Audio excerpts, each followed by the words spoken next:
We're going to do the notification thing today, I guess. Not sure. Microphone's not plugged in.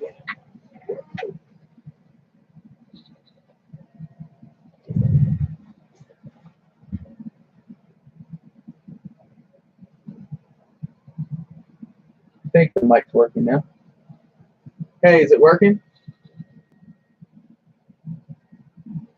Not doing no notifications. I can't even get it on my phone for chat.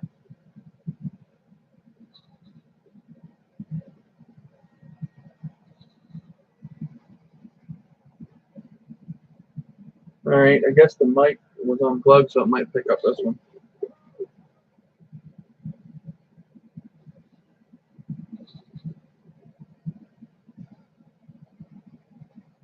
It doesn't have it on my channel yet, though, so I can't pull the chat out.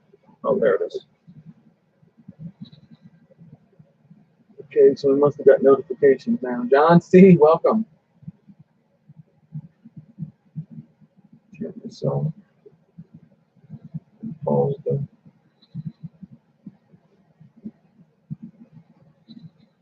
I'll pause the video. I think the chat should still keep running on my phone.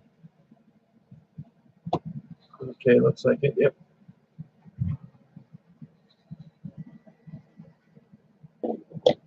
Sideways.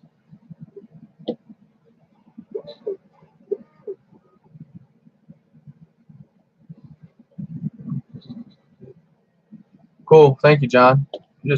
I'm gonna finish this. Not finish it. Just doing part 2 of this. Because I have another one I'm gonna do with Cat from the ground up. So. Good day. Oh, messed up day, John. Bob, what's up? YouTube isn't broken anymore. Sorry I missed your phone call, man. I was on live with Reaper, Jeremy. But yeah, Cap is working Thursday, Bob. So I was thinking they're trying to get someone in with me. So if your internet will allow you, that would be epic. I haven't had you on for a while, so you're kind of like our go-to guy. Plummet, what's up? So there are a couple people in here. We're going to get started because everyone can't stay too long. So put some O-rings on here. You guys remember I did the standoffs, the screw hardware instead of the plastic ones. So I just want to kind of O-ring it just to keep it from grounding out or anything. And that will work perfect. Let me grab some water right here. Wet this pad up for my soldering station. I'm printing a GoPro mount from my GoPro 3 to mount on my drone. JC Fishing Channel, hey brother. That is who I was talking about the other night, guys, when I said ASAP, Josh Green Adventures, and JC Fishing Channel. That's who I was talking about. They're the top 3 that I like to watch when it comes to the fishing.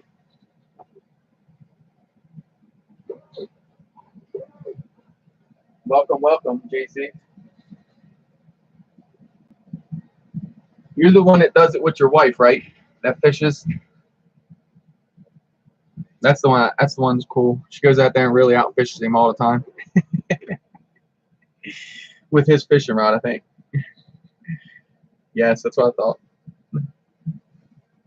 I was in there. We were in there the other night talking. I could not remember your name to save the life of me. It's like there's another one I watched, and I knew it was the initials, but I didn't have the proper ones.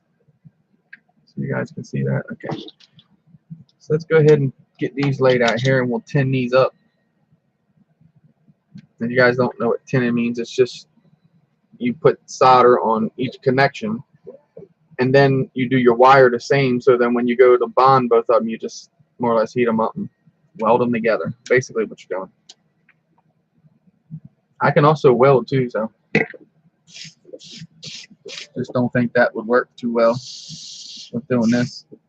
And I thought my phone would crap out on me, so let me set that to where it doesn't do that.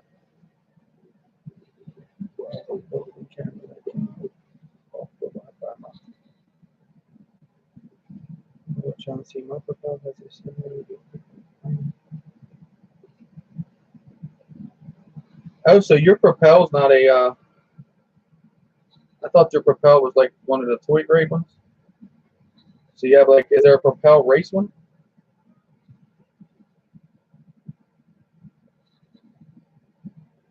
Let me go ahead and chat here and get to my phone settings and turn this display off. I want to keep time and that auto locking itself.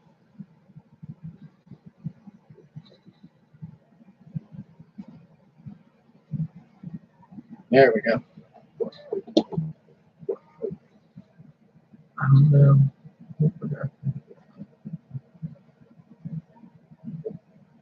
Oh, lurkers in the bushes, welcome. Hopefully you're enjoying it. Like I said, it's just the I'm on here doing some soldering, part 2 of the build. Still waiting on the flight controller. But I'll do this now, and when it gets here, we'll go ahead and put that on. I think I put that flight or that PDB on backwards too, because I thought the little holes went in the back or front. I have the diagram for looking at that because I don't. Okay, yes, the 2 holes are in the back. So pull this back off, spin it around. There's how it's going to go. My bad. All right, Lewis, have a good one. Thank you, JC. It's all right. You guys can see this. Yeah, let's go and get it done.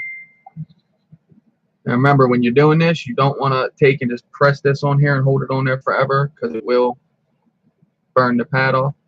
Just put you a little bit of solder on your tip and have at it. As you can see, that's what it does. And then when you go to solder your wire on there, it just makes life so much easier. I don't use no flux or nothing because it comes in the solder already. If I have a sticking problem, I will use it. I see a little bit of shaking. I have not ate yet today. So that's 1. Electric tape hold. Yeah, hold it. I got you. Down to the table. I just always used to do on my finger like this. And I'm going to tell you another thing that I like to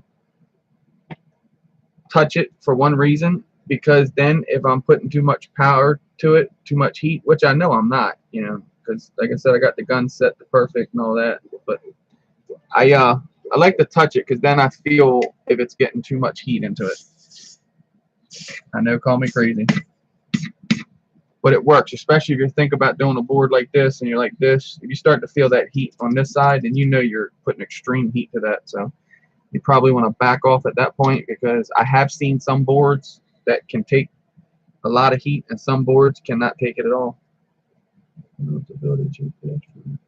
GPS drones are they're not as easy as this, shall I say, but they're not bad.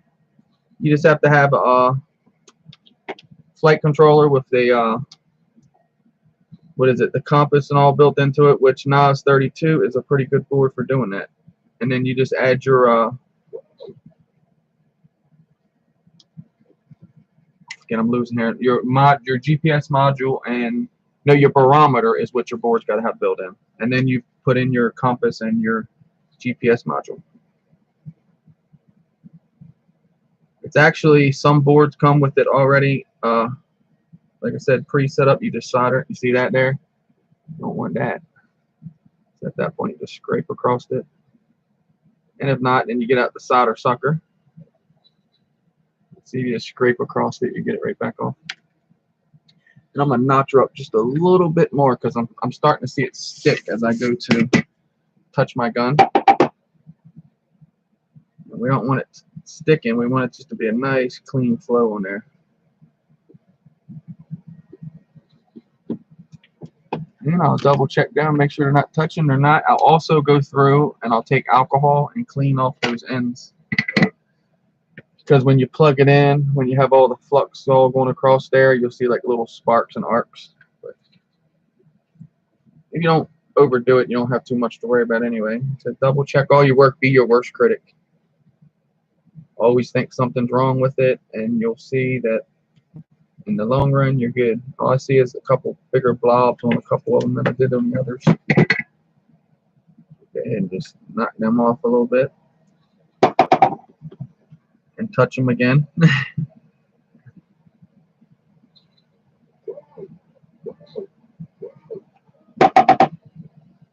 And that middle one, knock that down. And we're good to go there. Okay. NOS 32 is on the same boat as CC3B. Oh, really? Did they knock the NOS 32 down already? Drone Worship, what's up, brother? My backpacks got jets on Chris.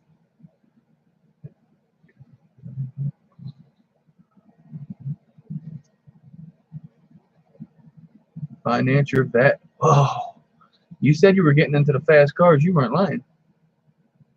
Battery wires freak me out. Clint the Night Flyer. Look at this, guys. Welcome, welcome, welcome, Clint. This is a Froglite that I'm building, Clint. This is part 2 of it. The first part, I assembled the frame and mounted motors, standoffs.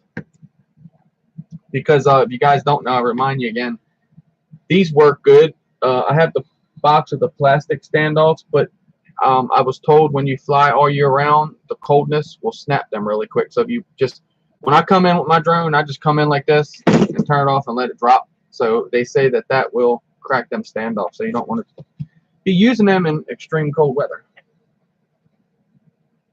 Corvette makes the quarters small.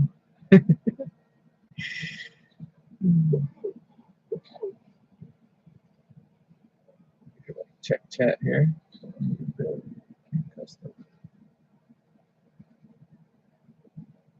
Yeah, and that's the thing when you build, you know. And I'm going to get into building a GPS rig.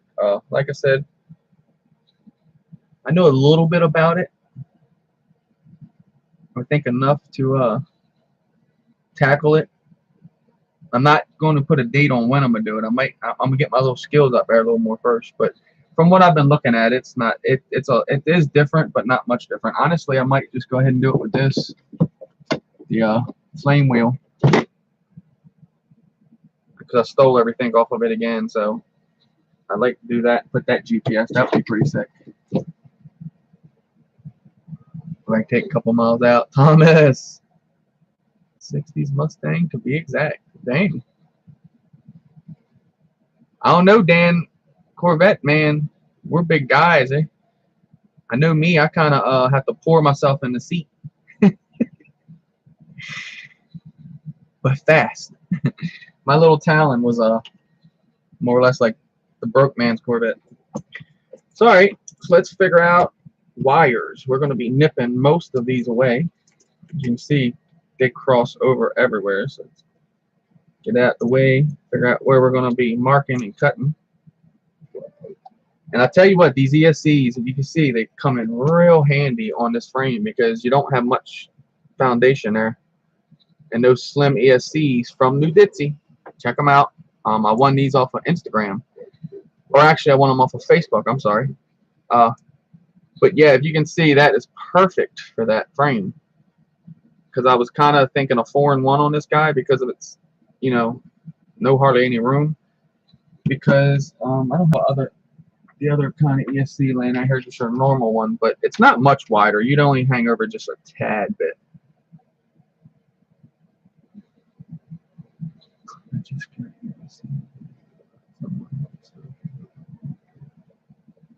Yeah, Clint, hope all is good, brother. Guys, Clint and I have been friends for a while. Clint that used to do a lot of the Bugs 3 and stuff. He's moved now into the race drones and building them. I saw your Armaton you built. Dude, that thing's nice. What's it, Chameleon you built, I think? Sorry. So we're looking good right there, I think. And as you can see, I won't be needing no wires for this build because all the wires are just so long. And I know that's what she said, right? But we're only going like right to here for this ESC, there for that one, and work our way around, and signal wires go to your flight controller. So yeah, that'll work right there.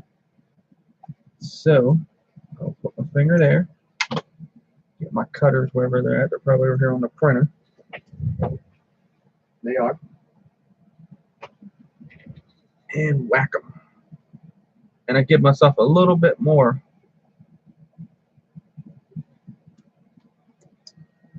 And always save your spare wire. This wire right here is long enough to do anything you want on a drone. I mean, anything. Motor wire. You figure your ESCs, even if you're using a 4-in-1 and you need some wire, you can still do that. They'll fit most, even on the Wizard and all that still. So always keep your wire. Most people just throw this out.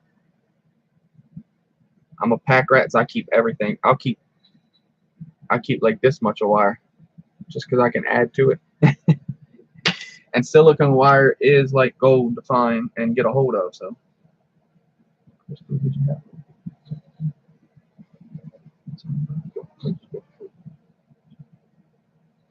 yeah, you need your iPad. Throw out the silicone wires. No, throw them to me if you're gonna throw them out. Jim, 616 in the house. Sorry if I missed anybody else, guys. I got the phone over here for chat, so I'm going back through it.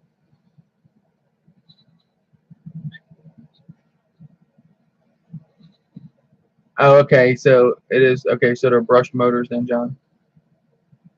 See, these are brushless. Brushed is these guys, the little can motors.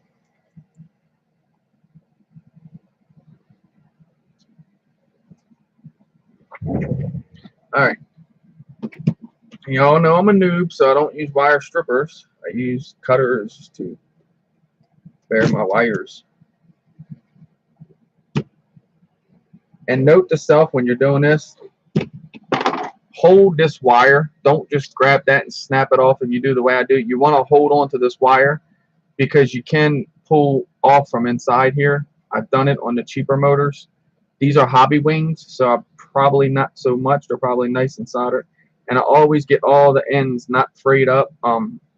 That's your worst nightmare, having the wire frayed, and then you soldering it, and then obviously you're going to put all 3 of these onto here, and if it's frayed, it'll touch over. Bad news for you. It will smoke you in a minute. And then you want to make sure you put double-sided sticky tape on your carbon. You don't want nothing touching your carbon. If you guys don't know, I'd do a demonstration, but I don't want to burn nothing up. I'd take a piece of carbon and touch it with the battery and show you what it does. It literally starts a fire quickly. Yeah, I'm on my own with the stream. Crystal's at work. Yeah, for a buzzer, right. And that's what I'm saying. You can use this for anything. Now, this is nicer wire here. This is thicker. To where you can see the difference in your signal wires. I'm not a guru on the millimeters and all.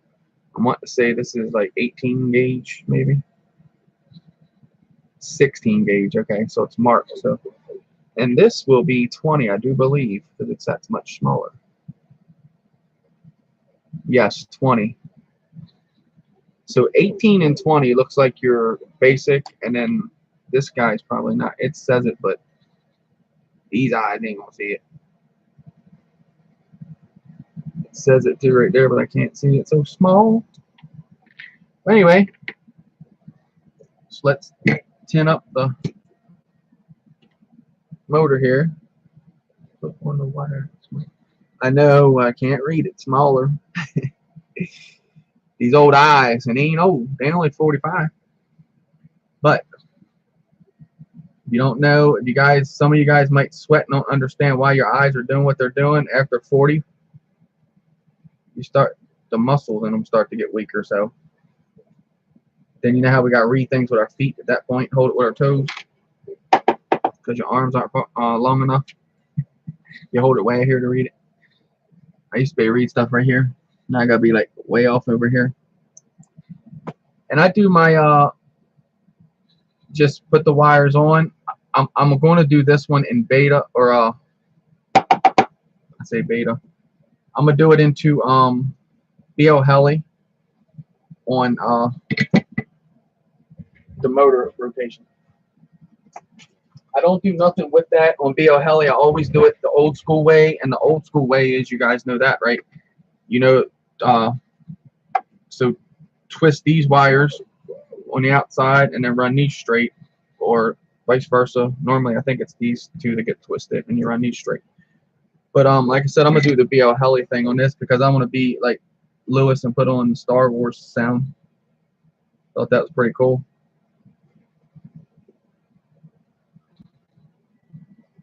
And I don't use these just to pee. I use these for soldering also.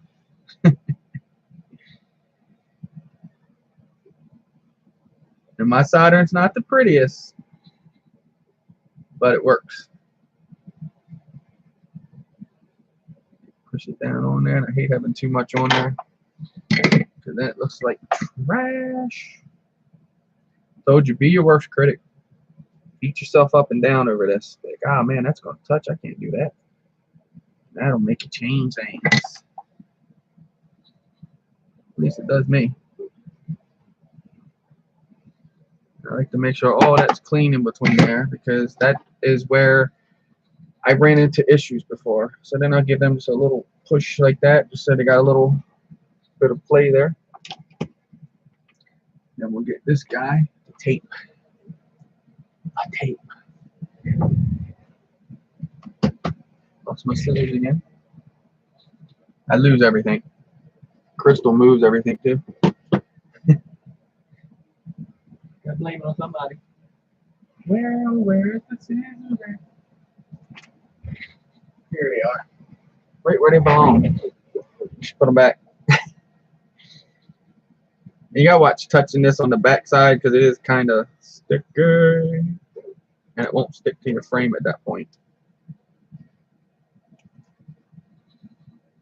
Get off of there.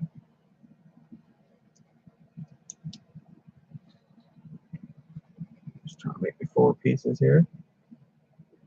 Probably not all the same size, but they're clear tape, so it hangs over. It's fine. Let's put that right like that.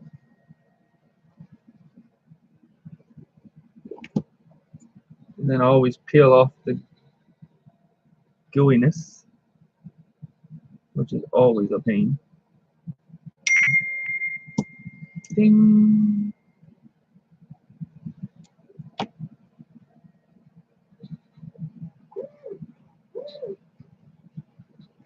No cap, I got another one for that. I'm just doing the ESCs and the PDB on this for now. But I have the turn everything off. I have the ZMR and all on my build. Got pretty much everything for it. He just texted me. You guys think I'm talking to myself? I'm not. Give it a stick.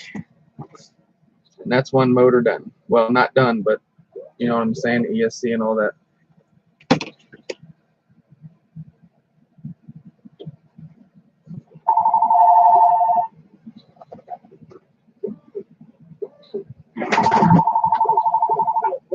Get this one too. I'll be right back in chat, guys. I forgot I didn't put the phone in here for you.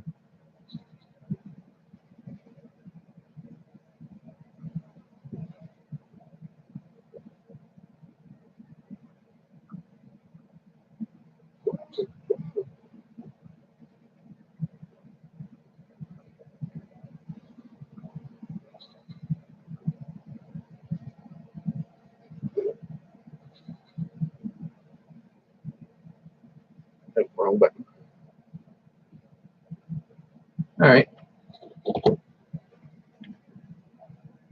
Yeah, come in and grab the phones. Sorry about that. All right, JC, thank you for stopping in, brother. I appreciate it. Yeah, Lois, exactly. Solder it on and then do it. I kind of was going to do that, but when you make them real tight like that, they're kind of like hard to maneuver around. I got what you're saying. I do things the hard way. I try to tell y'all this. So now we get these out the way because we don't need these right now. And we go for our hot wire and our positive. So okay, that's there. So let's I'll go ahead and drop these O-rings on this.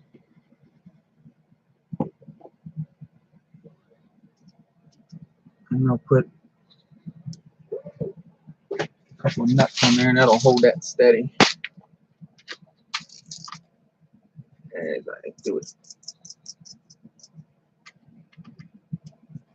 And I'll take these nuts back off when I put the flight controller on because I kind of sandwich everything together. Smash them down with the O-rings between it and then run from there. And like I said, this one with these motors is going to be a challenge, but I think, like I said, I'm going to work with a prop, get the proper prop for it rather, instead of eating a lot of air, just something real smooth and calm. Don't need nothing too crazy.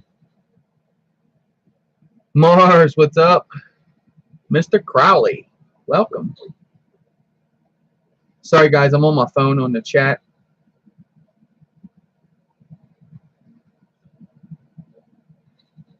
Yeah, I texted him already. All right, so here, we'll go ahead and do our positive wire. And I'll make everything tight. I never do, see like that piece of wire I'm talking about, I'll keep that. That's plenty long enough. I like to make everything super duper duper tight and clean. I don't like a lot of wires just folded up and stuffed inside the drone. I don't know, to me you pick vibrations up off of that and all kind of good stuff that you don't want.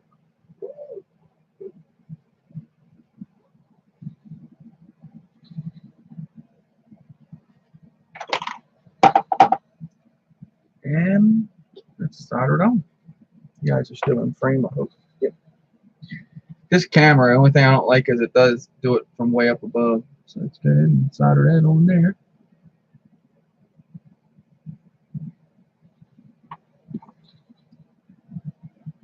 Nice joint. You want your solder joints to be like kind of shiny when you're done, and that kind of shows you that it is. And I'm not no pro at all here. I just know what I learned from doing this. I've been soldering for a lot longer than I have done drones, so I just do car audio and that kind of stuff. And I would always solder the wires. I wouldn't just put them together with this quick connects unless it was something that was going to come in and out.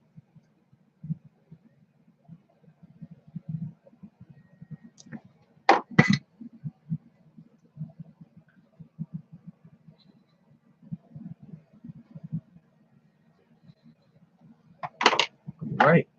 And now the ground. And I entice you guys to do this. This is, if you can solder wires, you can do this. It's all just taking your time. That's like people go, well, how long does it take you to do a drone? I could solder one up in no time. Nerdcopter, welcome, brother. I could solder one up pretty quick if I have everything laying out here on the table with me. But yeah, daytime stream. Woo! That's just, I want to just do this. This is like part 2. I wanted to do this before, but I didn't want to upset Captain because we were going to do it all together. But I have an alternative plan for that. I have another build that I do have. So, because you guys know I'm not trying to make him upset. That's my biggest goal here. Don't make my big brother mad. He's not pretty. But yeah, so there you go. So that's one done. And if I was doing this not on live, I would do that and then through the miracle camera just and make them all 4 be done. But like I said, that's your signal wire, so you won't mess with that. which we won't need, but for that I like to at least drag like this part, like I'll take it to this point and I'll cut it. That way it gives me plenty to go wherever I need to go with the flight controller, because on the flight controllers, all the time you're not able to have your ports on the side for access and beta flight and stuff. So you have to rotate your board, and if you have to rotate your board, then you have to go into the magnetometer and spin it around.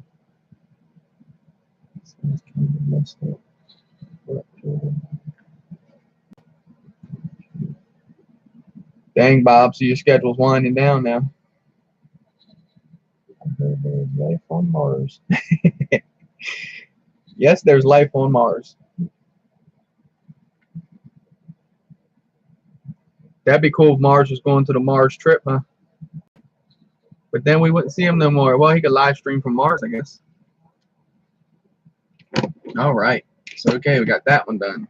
So now, all the wires are all the same and all that. So you can honestly just go through if you wanted to, instead of measuring everything, just do like this and snip the wire, whatever. But I always do it the harder way. Knock it up. Makes it look better. Oops. A lot of work. I hear you. Oh, shit. Well, that's good then.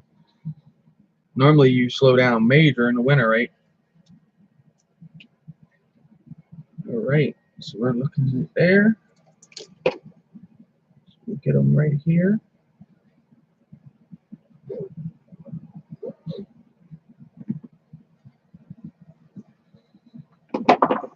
And I'm going to do what Baduga suggested. Lewis, my brother, he said to mount your ESC and then put it on. Make sure my wires are long enough there to reach. I know they should be fine, so let's go ahead and mount that.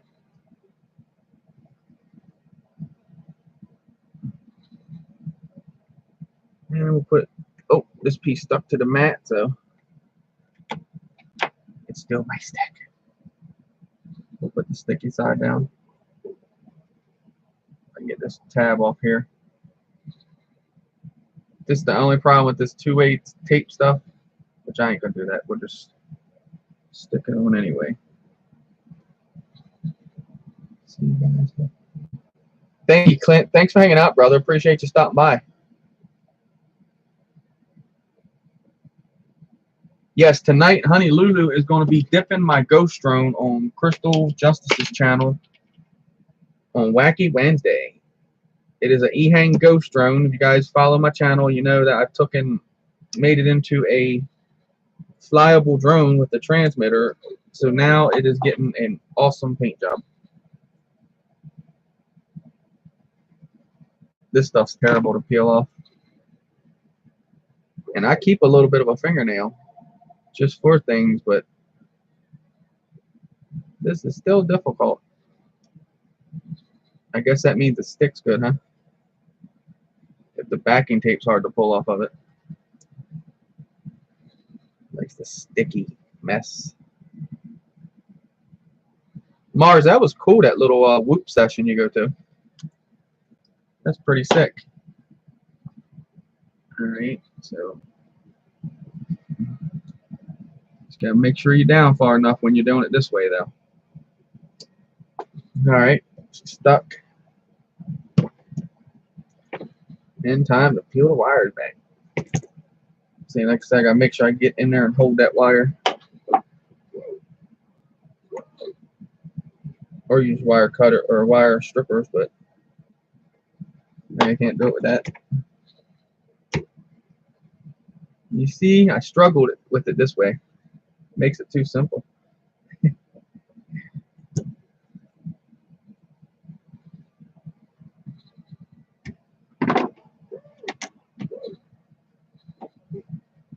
Get a whoop. Oh, cool, bro. So you getting into the whoops, I hope, right, Mars? You get you a nice whoop when you got there and run them guys. That's pretty cool. I was checking out their gates too. I like the way they built the gates. PVC pipe and smack a light bow down there and power them up. That's really, really cool. You and Drone On Brian are the ones that I saw with the Whoop videos, and they were real nice. He does it too down there. They set up in a parking garage and have at it. Yep, don't get one sway. I'd say you could probably put your Phantom through them gaps, but it'd probably be kind of hard. You might miss the gap. Later, honey. See you later. Talk to you later.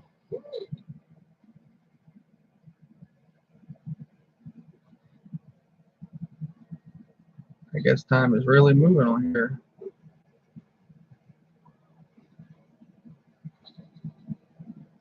Hope I'm not out of frame with that. No, I'm not good. I always, like, when I film stuff and everything, I always get out of frame. I'm terrible for doing that. Bit tight with the fan. You think? Alright, so this is why Lewis suggested this. That way I don't have to hold the ESC while I do it. The only problem I have about my soldering is I put just a little bit too much and I get that spike. You just have to roll it to get the spike off. Like, if you see the spike here, they say you just heat it up and roll it. You see? Just like that. Take it right away. Little odds and end tips. I know half you guys get outside or me with your eyes closed, but I still share a little bit that I know.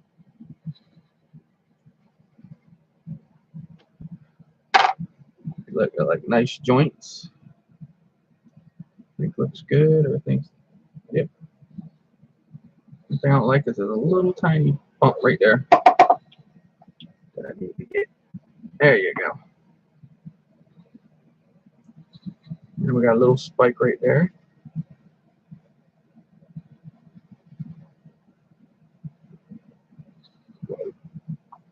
And I always continuity test everything. So what I mean by that is I'll show. Most people don't know what I mean by that. So I'm gonna grab this up here. Continuity test is, so I only have the one ESC on the board. So continuity is, I put it on the beeper sound. When I touch. Oh, wait a minute. Did my batteries finally die? Oh, no way. You hear that? So when you're done with your build, okay, they do have what they call a smoke stopper that you can plug in here, and it's just like a light bulb. Think of like your 1157 tail light bulbs, and then you plug into that. If the bulb lights up, I think there's a problem. What happens is what it's meant to do is it will blow the element in the bulb before it sends the current through and blows that, if you understand. But what I do is I just take a continuity tester and I just go like this and see if something was wrong over here. It would already done it. See, that's the negative, so let's touch the positive. And then I'll go by and test all my connections when I'm done. Afterwards, I'll touch my grounds, because if it's not on there properly, it'll be like a, you know what I mean, like a mishit. So that tells you that you're pretty good. And if you do this right here, continuity test your XT60 connector after a build, you're pretty much golden. All right, because if you get if you don't get a beep, then you should be on point.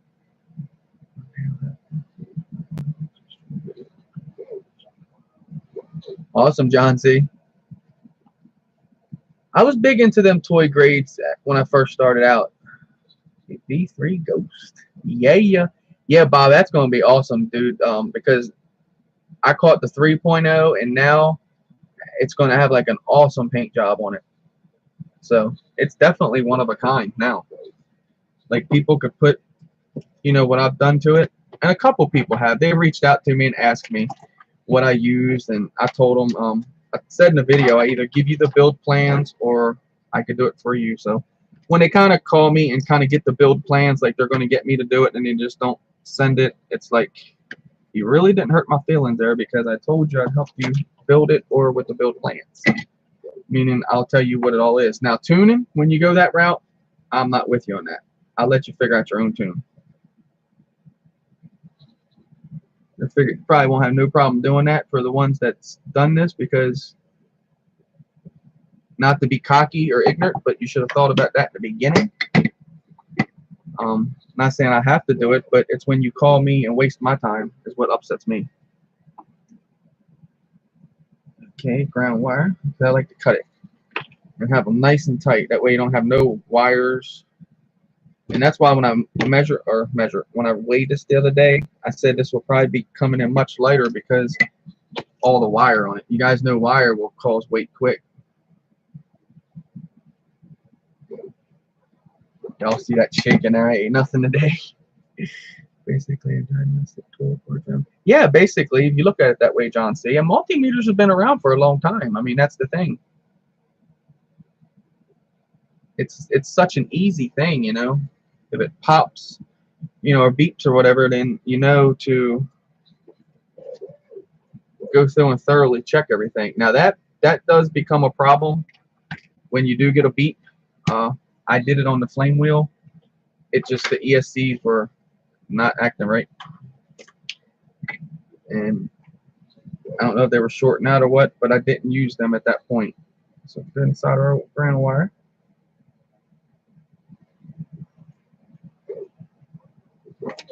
Sometimes the solder won't want to heat up for you, so you really got to get in there and get her done. Looks good. Solder this up. I never touch this solder. Dang, you never did no soldering, brother? It's easy. So just get your soldering iron, just take your 2 pieces of wire like this, and then practice just soldering it together. And then it's simple. And I'll tell y'all a trick for soldering wire like that.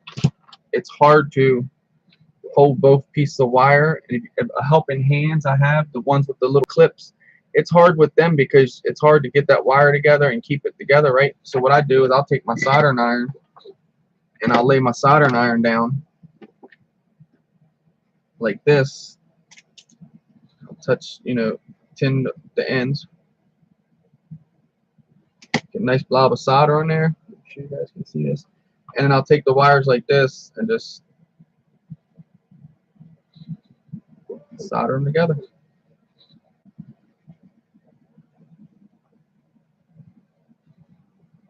Instead of trying to hold the wire. And you see that's pretty tight, even for still being a warm joint. And then I'll just go around it afterwards and clean it all up.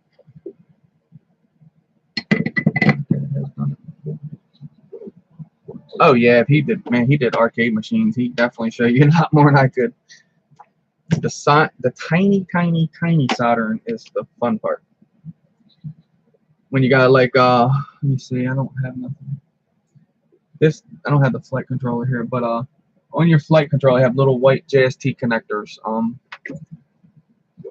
like this here. I've hit so hard crashing, I literally would rip this off, the white connector, and then all you have is the little tiny legs to solder to on the circuit board. That's fun. So let's get the positive cut up here. Come under this ground for that.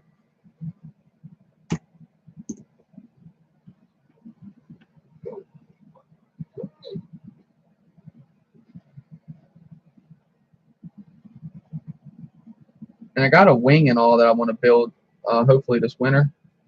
I need Bob Biker's help on that. Wing Bob, I'm liking them. I got to see one run. Man, are they bad. Right. Let's turn that up. I see a little bit of frayed wire on there. So I'm anal about the frayed wire part.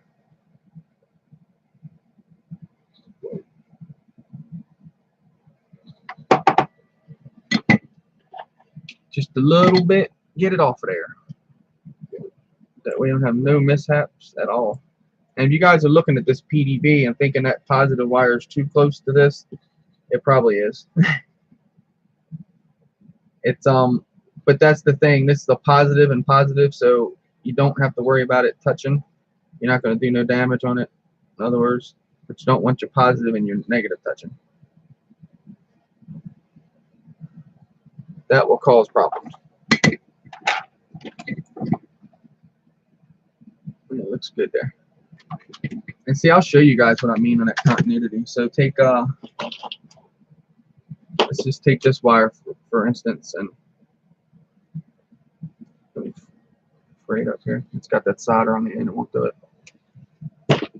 So I'll show you what I mean by if you have something wrong when you continuity test it. So let's stick this in between the positive and ground.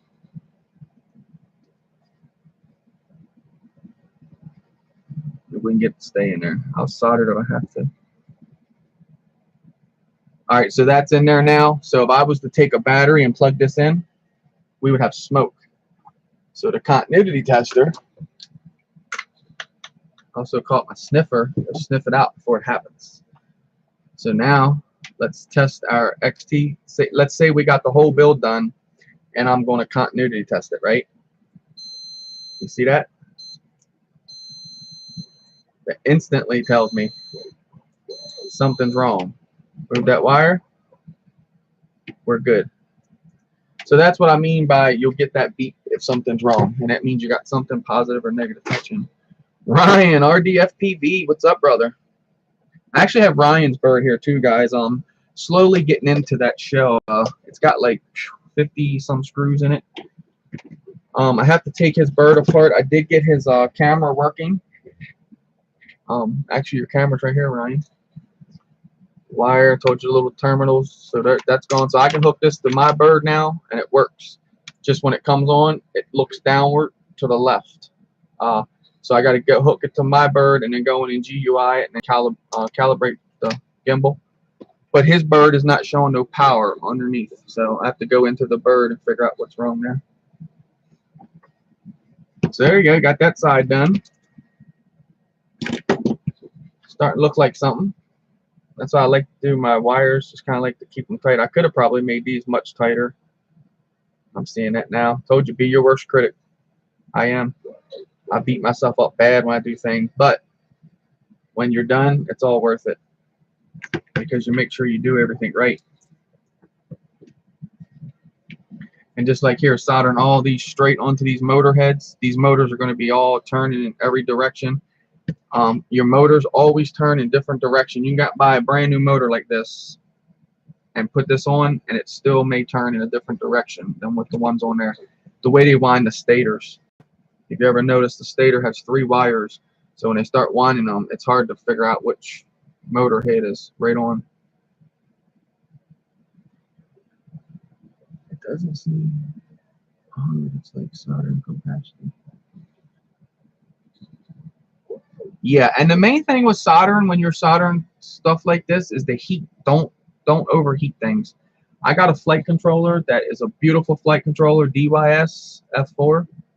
They soldered the signal pad, overheated it. Someone overheated the signal pad and burnt it up. And it sucks because it's a beautiful, beautiful flight controller. But that's what happens. And it's mistakes. Everyone makes mistakes. No one's going to do this and not make a mistake. It sucks when you make the mistakes, but they're there for mistakes. They're made to happen. I've been there and done that. Like I said, no pro here. And I do feel pretty good about building because a lot of people told me about their stack of flight controllers that they have from building and stuff and burned them up. I don't have a pile like that. I have very few. So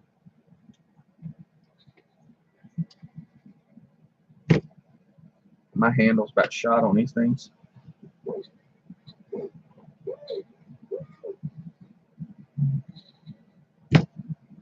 Expensive mistakes.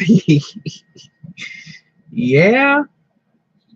But if you continuity test it, guys, trust me. I wouldn't lead you wrong. I'll never lead you wrong. I always tell you all the truth. I know about everything. So this channel here, you'll never get led wrong. And if I find something that I say, and then later on someone proves different, I will come out and honestly show that, because I think being led down the right road is definitely what you want to be on this. I've seen so many people walk away due to that. They're just like, I'm tired of people leading me wrong, man. I'm tired of burning things up. Like, you just didn't get with the right one, man. Not to beat nobody up, but I'll tell you what a lot of people get. They get in a hurry when they build these things. As you can see, I'm in no hurry doing this. Not at all. I want to fly today, but I get it done and make sure it's all good, because I don't want to burn nothing up here at all. Like, I lucked out. Like I said, motors were given to me. ESCs I won off of Facebook. So burning up right now would be stupid. All right. And I did do that one with the way Lewis did it, but it's just not for me. I like to have that maneuverability.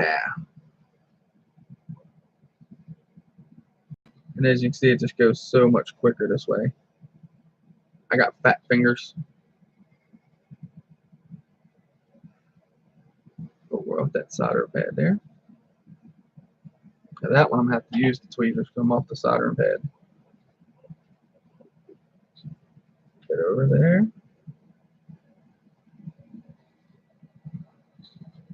All right.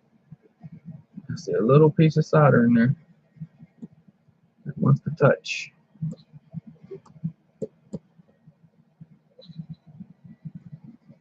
Think we're good?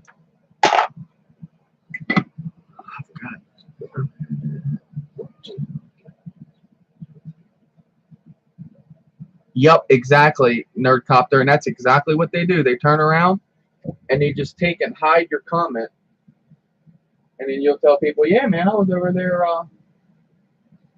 asking a question, and it's not there no more, and that's what they do. Ryan, Indigo Rhino, you guys know Indigo. He asked, and I hate to really, I'm just going to say a big channel. I'm not going to put the channel out there, honestly. I'd like to tell you guys where to stay away from, but let's just say his intro is like the Alan Marchild beat. So you know exactly what I'm talking about right there. But anyway, Ryan had went over there and asked about these kits when you go to build, right? He asked about where would you find scrap wire, where would you find nuts and bolts, standoffs, and not where would you find it. Ryan's got a good idea here, guys. So he's thinking on me and him's talking. It's not nothing that's happening right now, but thinking on putting like a nude pack together for doing drones. Okay, so you got like so many standoffs, you know, pieces of wire like this, some in a compartment like this maybe, you know, with like sectioned off like this, and standoffs and wire, some motor screws, different little things that you would need as you're building it. Because if you just get a build that you don't buy, and you buy your PDB, your flight controller, your ESCs, your frame, your motors, your camera, your VTX, and all that, you won't have. Most of them come with it. Like I said, if you play your game right, you could use this wire, and then this wire. Like I could use all the scrap wire off of this to build this drone, and I don't need nothing else. But a lot of things you don't get like that. A lot of motors you'll get without prop nuts and mounting screws. And I do have 2 in these. I will put 3 in them. They will have another screw in there. I don't believe in the 2 deal. I just did that for the build right now.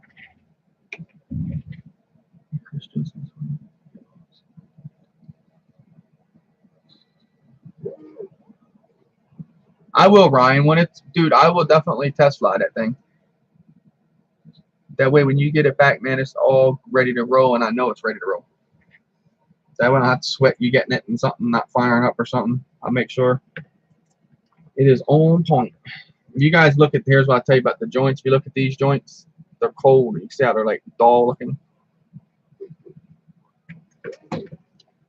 So that just means, not saying they still won't hold, they're just dull. Alright, time for some two-way tape again. And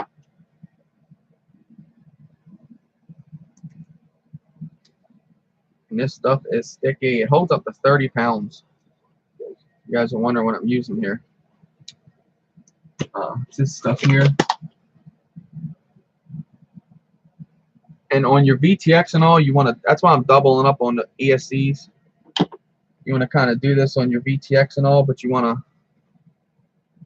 like triple it up. As you can see, just the one little thin piece would have been okay, but two more gives it a little bit more dampening, I guess.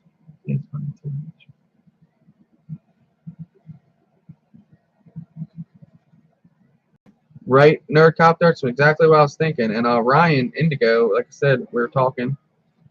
And so basically what I was saying about that bigger channel, is he asked that question on where would he find something like a noob pack, and he got laughed at and everything else, and he felt humiliated on the huge channel. So that's what I try to tell people. We're all noobs. Remember that. There's no one, when you think you got the knowledge, there's someone out there that will have knowledge of you. Now, Bardwell, Joshua, he's on point. He's got his stuff down. He will help you if you reach out to him and everything. It might take him a little bit because he does have a big following, but he will reach out to you. I do know that. I had an issue with a flight controller. I went the wrong route on it. I decided to cuss him instead of reach out to him first, just because I was thinking he's that huge channel that I've had issues with before. Not his channel, just huge channels, and they don't communicate with us. So I just thought that was the problem, and that was my fault for being ignorant thinking that. But he stepped right up, told me what it probably could be. It wasn't. It really shook me when I found out what it was. It was literally the ESCs. One of them had a bounce to it, just couldn't get rid of it, and never thought that you could get that through an ESC. So I say I'm a noob. Obviously, it's something that's very well capable of happening.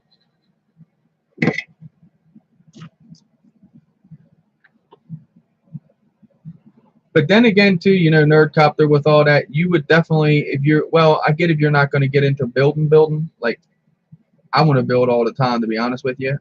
I could honestly just have the drones to build, and I love flying, don't get me wrong, but the building aspect is fun. When you build something like this and then put it in the air and go up and fly it, it makes it so much better.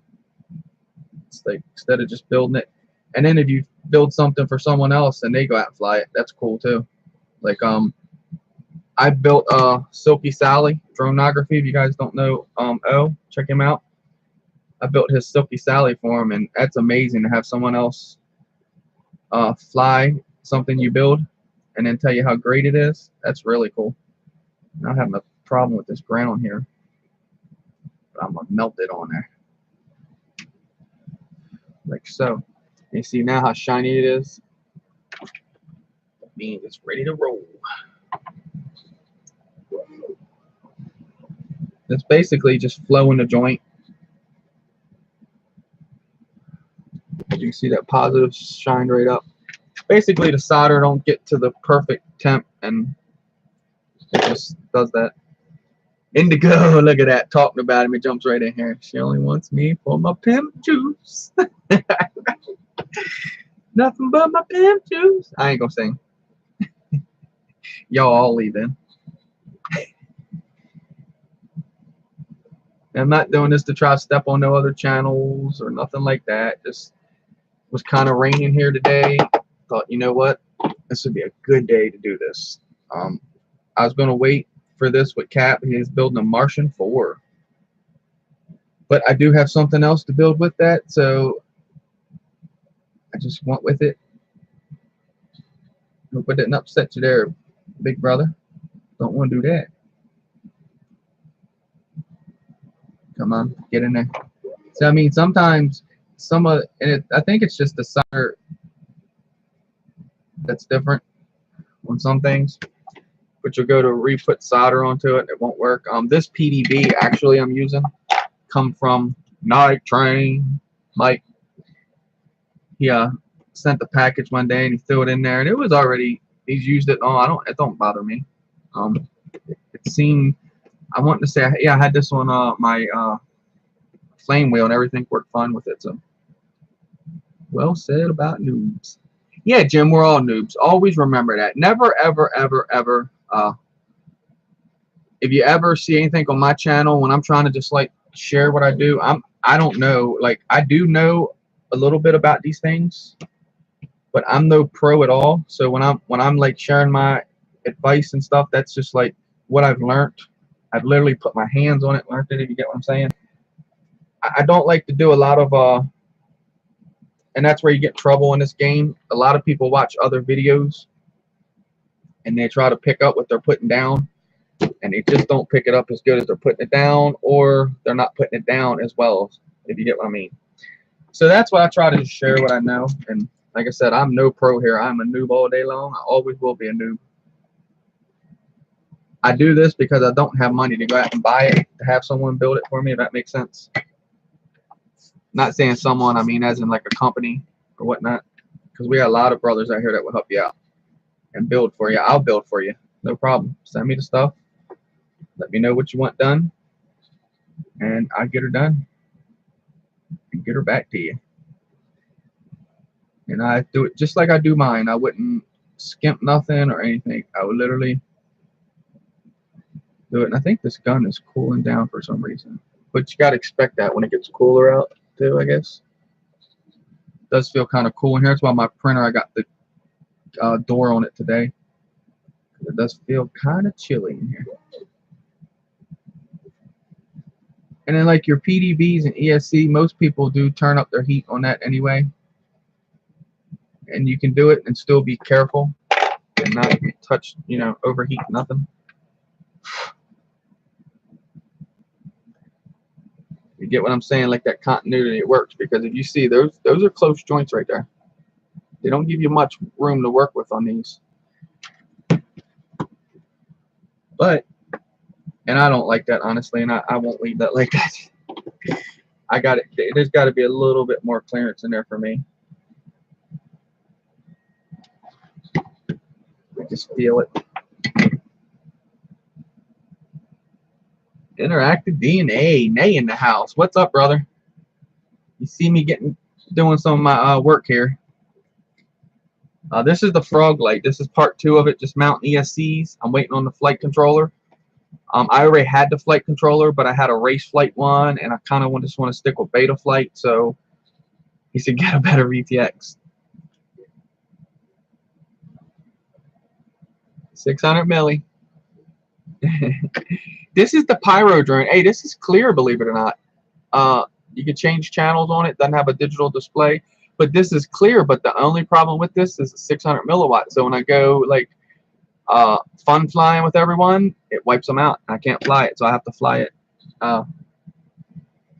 when everyone else is not flying.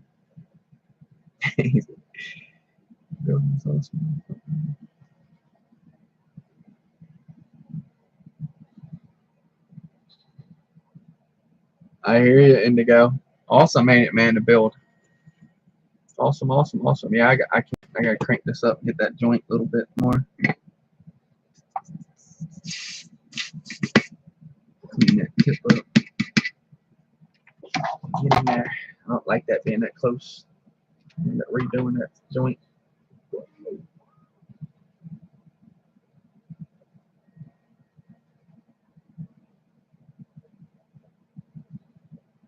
Which I got something that will work also for that. Let me find it over here. I have the wick and all that. No, what they call a solder sucker. Yeah, sucker that.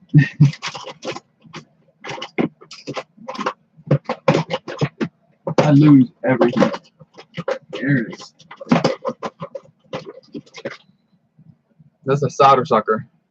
See this? You gotta clean it first.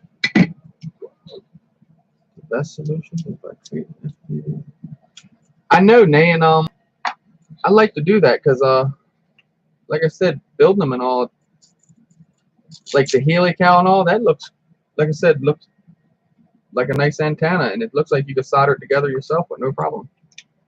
Just having the right wire, I guess. That thing sucks good. It does suck. I know. I got there you go. So you just lock it down, and she's a sucker. Get that hot, and I think I'm gonna have to take that back off, and that wire is just a little too to this side, a little too much.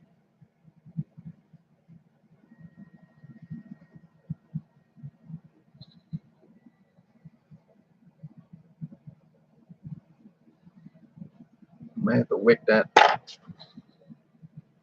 Yeah. That's why I said on this PDB it's close, and I've noticed that before I've done it, it was real close.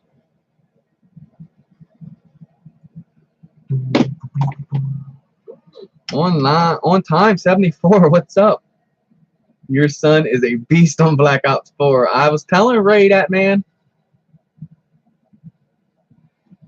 He is a beast. I used to be there with him. We used to game all the time together. MW2 was our clique. MW3 and stuff like that. I don't play much no more. I'm into the drones now, as you can see. Yeah, see, guys, I got that joint. That joint's way too much solder. On time 74. He said your son's a beast. So you guys hear it now. On time is, check him out. Decent. I mean, he plays his behind off, bro. So for someone to say that, that makes me feel good. But I tried to tell them guys that. See that? Sucked it right off of there. Have you noticed it spit a piece off over there on my other connections? Be careful of that too.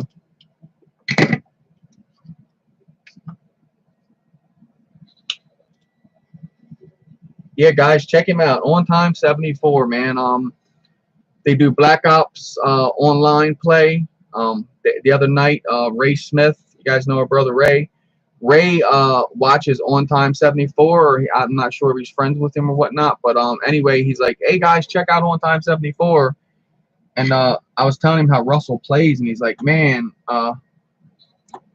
he ought to get up with him and play." And I'm like, "All right." So they got them together, and I told you, man, Russell's good at what he does.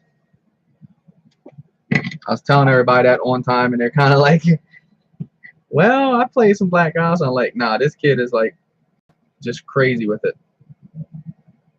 I thought when he prestige on you guys, he had screwed himself majorly there, though. But he didn't. I remember when I used to prestige, man, that sucks. Then you gotta get all your guns back.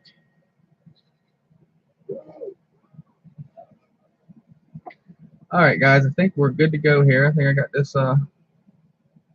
We're not gonna be touching now because we don't want to touch. See them there? That's no problem because it's the ground. The ground they can touch, just like the positive here. They can touch if they want. Doesn't matter. But you don't want that plus and that minus touching. That's gonna mess things up. Oh, bro, you serious?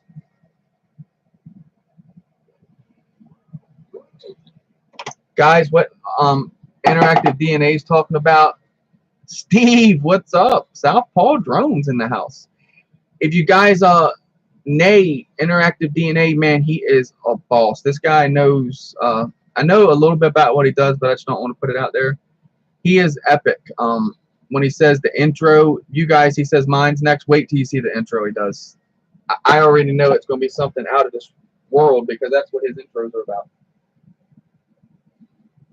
I'm going to give you a moderator there, Steve. Why not?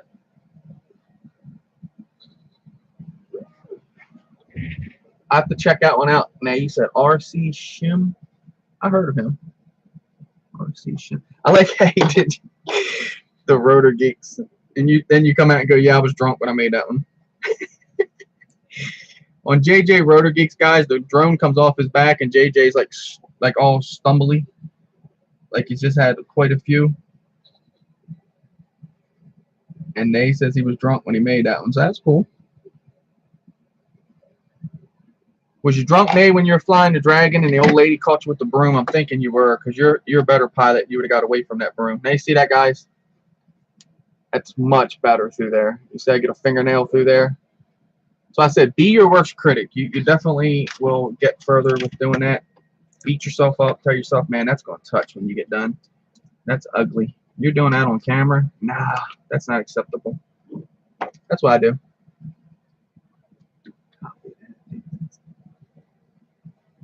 Thank you, Jim. Yeah, guys, sub up, sub down. Well, not sub down. That's what I did in Wacky. They say sub up and sub down, and they definitely will sub you down, because when you leave, they unsubbed everybody that they subbed to. But we're a big family here, and the subscriptions, yeah, it makes a lot difference to us. But for me, the subscribers, they're not. And don't get me wrong, I know you guys are my subscribers. Family is what makes it for me. You guys could just come around and don't even have to click my button. That'd be happy for me. Be right back. All right, yeah, I can't click his link right now because it'll definitely kick me out of here. But I'll definitely watch it. RC Shim.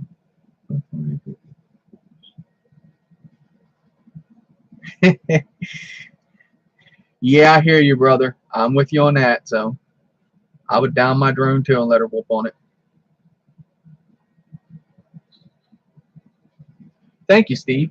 That's what we're here for, man. We're here to inspire you to do this. It's fairly simple, Steve. I know it probably don't look simple because it's intimidating to you right now, but so you just your motors, your ESC, which talks to your flight controller through these wires, and it tells your motor what to do. This is your PDB, power distribution board. So this is where you power everything off of. Plug in your battery, of course, with your XT60 connector that feeds everything. That'll power all the power to these. And then I don't have the flight controller right now. That's another part that's going to come to this. And then these will go to the flight controller with a 5-volt lead off to power the flight controller. And then everything's more or less talking. Big old blob of solder there on that thing. And then this is the receiver,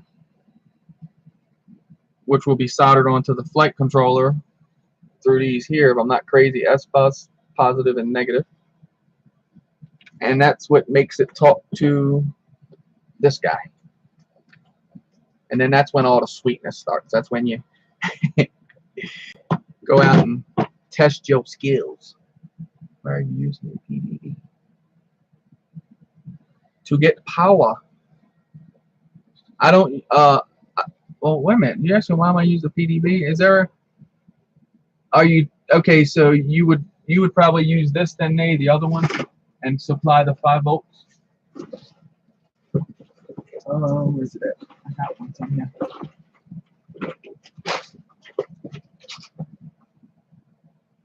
Yes. Yeah. These ESCs, man, I won off of Facebook. I literally was getting this build together, and then I go on there, and I'm just looking now, realizing that I hope I didn't screw myself. No, I didn't. Because I was thinking this thing goes on here, so like so. So I got to leave room in there for those wires to get to those screw holes, and I think I'm good. Okay. But I started, I got the frame. Lewis sent me the frame, Baduga, just when it first came out. He's like, man, I'm going to get you a frog frame. And then they were like so hard to get, so he finally found one and sent it here.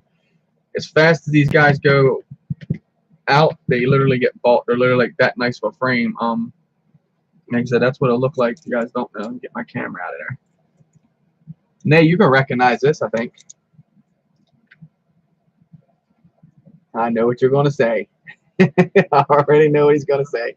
What are you using that for?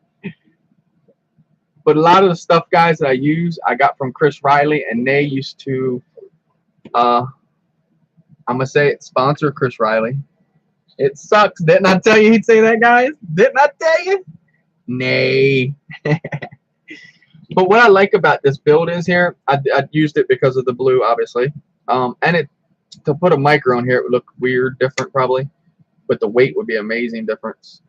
I did it because it's got the carbon and then it's got the aluminum part here. So kind of when you do this, I don't know if you pick up on the accents of the motors that have that aluminum look, and it kind of goes with that. So, and then I thought the ESCs, like I said, I want them off of Facebook. They're amazing. 40 amps, 2 to 4S, which I don't run no 5S or anything like that, so I'm good. And they're blue, and it just turned out that was awesome. Now I'm putting them on here, and they turn out to be slim at that, you know, because the other ones are just like this much wider, and they would have hung over the arms. That fit perfectly on them arms. Horrible camera.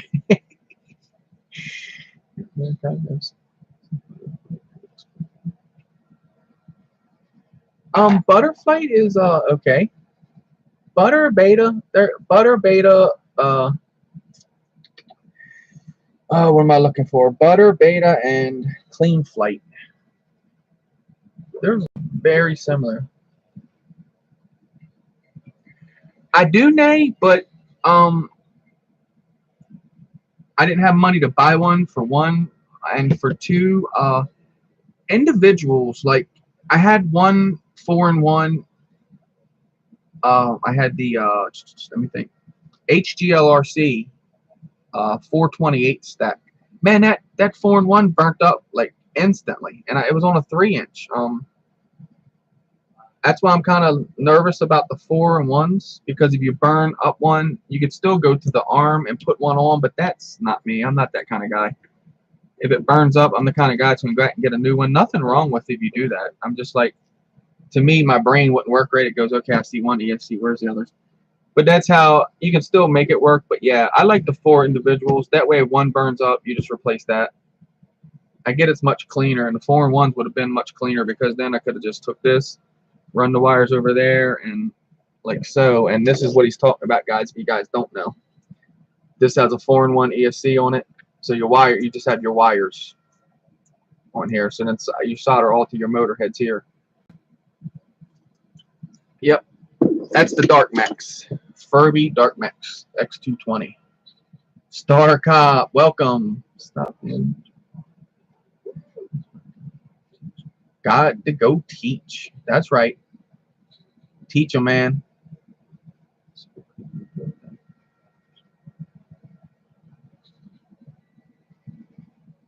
Yes. Yes, exactly. Nay is right on the money. So that's why I said this guy here, I want to build this. I have to get all the components for it. But I want to put this as a GPS build. I thought the NAS 32, so I'm gonna have to look into it to figure out the flight controller, the proper flight controller and all for it. But this will be a GPS rig, and this is perfect. This only has 920 kV motors. This is a DJI Flame Wheel F330. But that's what I eventually want to do with that, make that into a GPS build. So that would be my GPS rig when I go to build it for longer flight. Yeah, you don't want these big. These motors here are 28 kV motors, so you guys already know. If you know kVs, these are big blocks. If you go up and don't pay attention to your battery life and all that, you're going to land with a lava pack.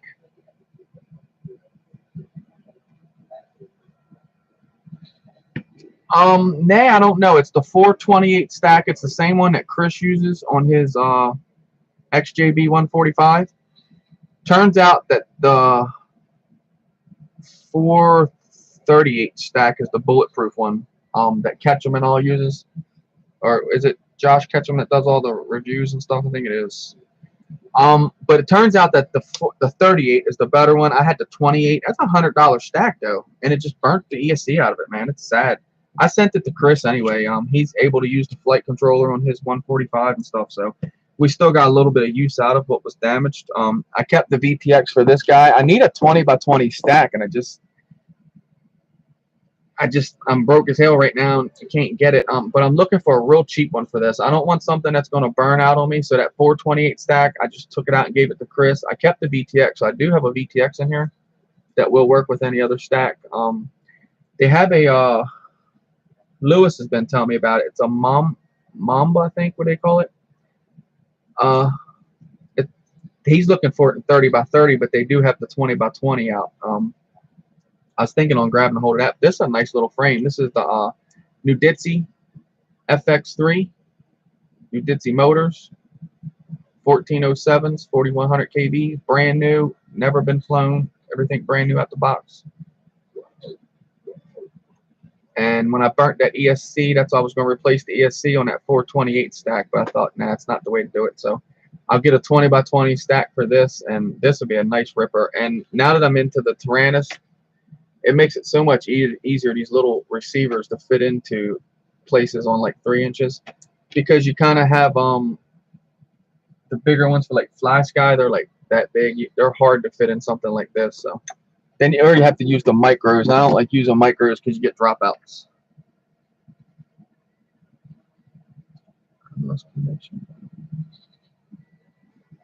You got to warn it, YouTube wasn't safe. Yeah, I might hack you when you're watching this. Ay, ay, ay. There it is. Lewis. I just talked about you, man. That stack.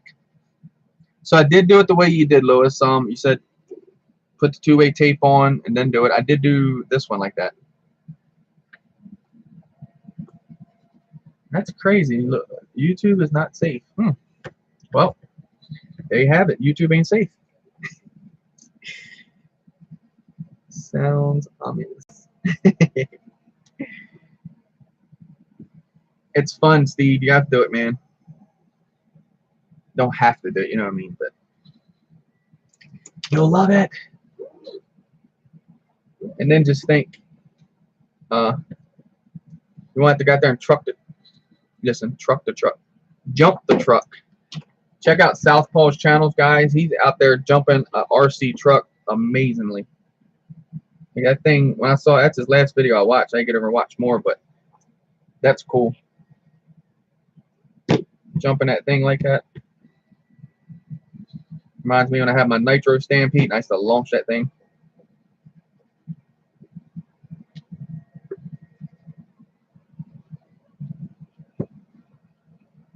Browser tab, YouTube, red. Dang.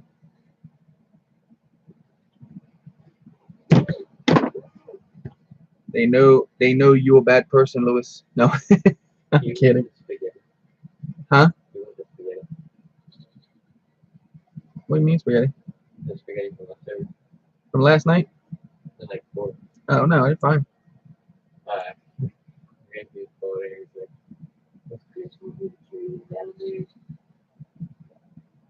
Yeah, I know. That's what I'm not going riding all the way down there with him. Well, that's what I just said.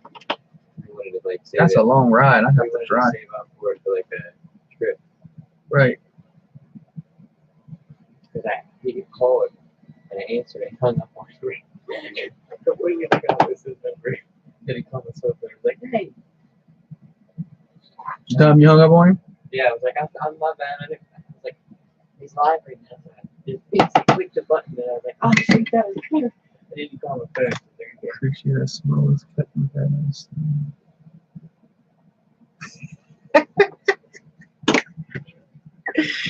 I love you, Nay. Yeah, this came from the dollar store. Crystal was in Walmart one day and I showed her that big one. Yeah, she about fell out on the floor. She said, "What? $30 for the freaking mat just to see?" So she found this at the dollar store and grabbed it for me, and it works. I mean, it isn't well, it's in inches, I think, but yeah, it is kind of small, but it works. It gives you guys an idea, and that's what I never thought about doing this in the beginning. I mean, dollar store goods. Woo! Yeah, right, nerd copter. Hey, hot glue, zip ties, two-way tape. You're always gonna need that for drones. I'm always for that.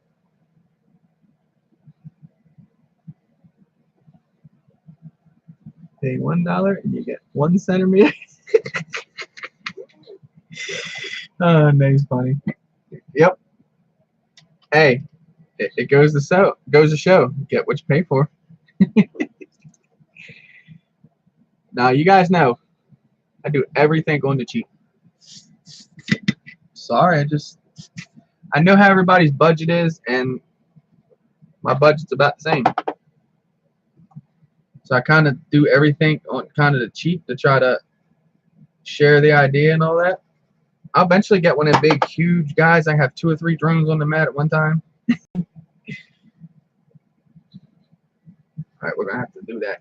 See, Lewis told me put it there, but I still need these, Lewis. So Ryan, and we're on the last ESC, which is cool. I get the spikes to go down. I hate the spikes when I solder. I know they say roll it. Nate's actually the one who told me that. Roll the tip. It takes it off.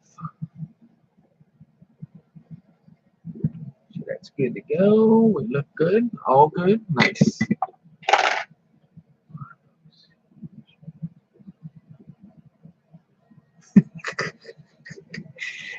Nah, this is a 500mm quad. The quad looks huge. You need to put a disclaimer. Guys, disclaimer here. I'm using a dollar store mat, so I'll show you in quad size. You cannot put 2 on at one time. Maybe something else. Disclaimer done. Okie dokie. Let's get like here. I remember I used to watch Jack's drones, Phantom. He does a lot of the Phantoms. So I turn it around here. Love listening to him talk.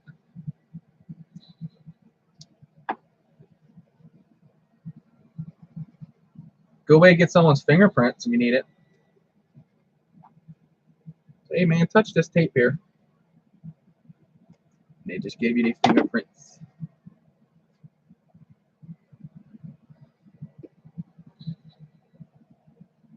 Cable management time. Yay. Homie Paul, what's up? Yeah, I see my handles here. I gotta do something to them. Rubber dip them or something. Let's try to peel off this suckiness. Get off of there. What's up, homie? How you doing, brother? Yeah, we're doing some cable management here. Too much wires. And guys, don't forget, I know it's later on for our UK family and all that, but Honey Lulu is going to be dipping my ghost drone tonight, live on camera. So you guys get a chance to check her out. I'm not just my UK, I meant international, because Lewis is Portugal. So it's late for him also. Wish we're all in the same time zone. Wouldn't that be cool? Had a battle with the neighbors, carnage going. Oh, did you film it? I used to like watching. I joke about that, homie. I used to watch a lot of things over there in the UK, and I thought it's pretty trashy how the government, so to speak, I don't know what you guys call it, how they just come over and throw your stuff out, man. I don't know if it's something that people aren't telling us. The whole story is why that happened, but it was like one guy, he was at his house, and I used to watch quite a bit of him, and he always had issues with like the neighbors over there and stuff, and he would they come to his house and more or less tell him to get out. It's like, wow. He's like, yeah, man, they can do that over here. Da, da, da, da, da, da. So is that true? Like, they could just come over and kick you off your property like that? I guess if you don't pay, if they're paying like a mortgage or what, and they don't pay it, I understand that.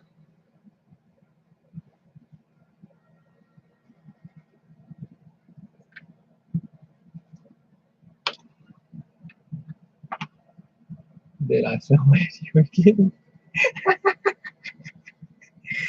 kind of knew you'd film it. Just kind of be respectful there when I say I was just kidding. Homies like me, GoPros everywhere. I do that when I go places. I got the GoPro on my head or whatever. You know, people look at me like I'm crazy. Like nowadays, the things that go on.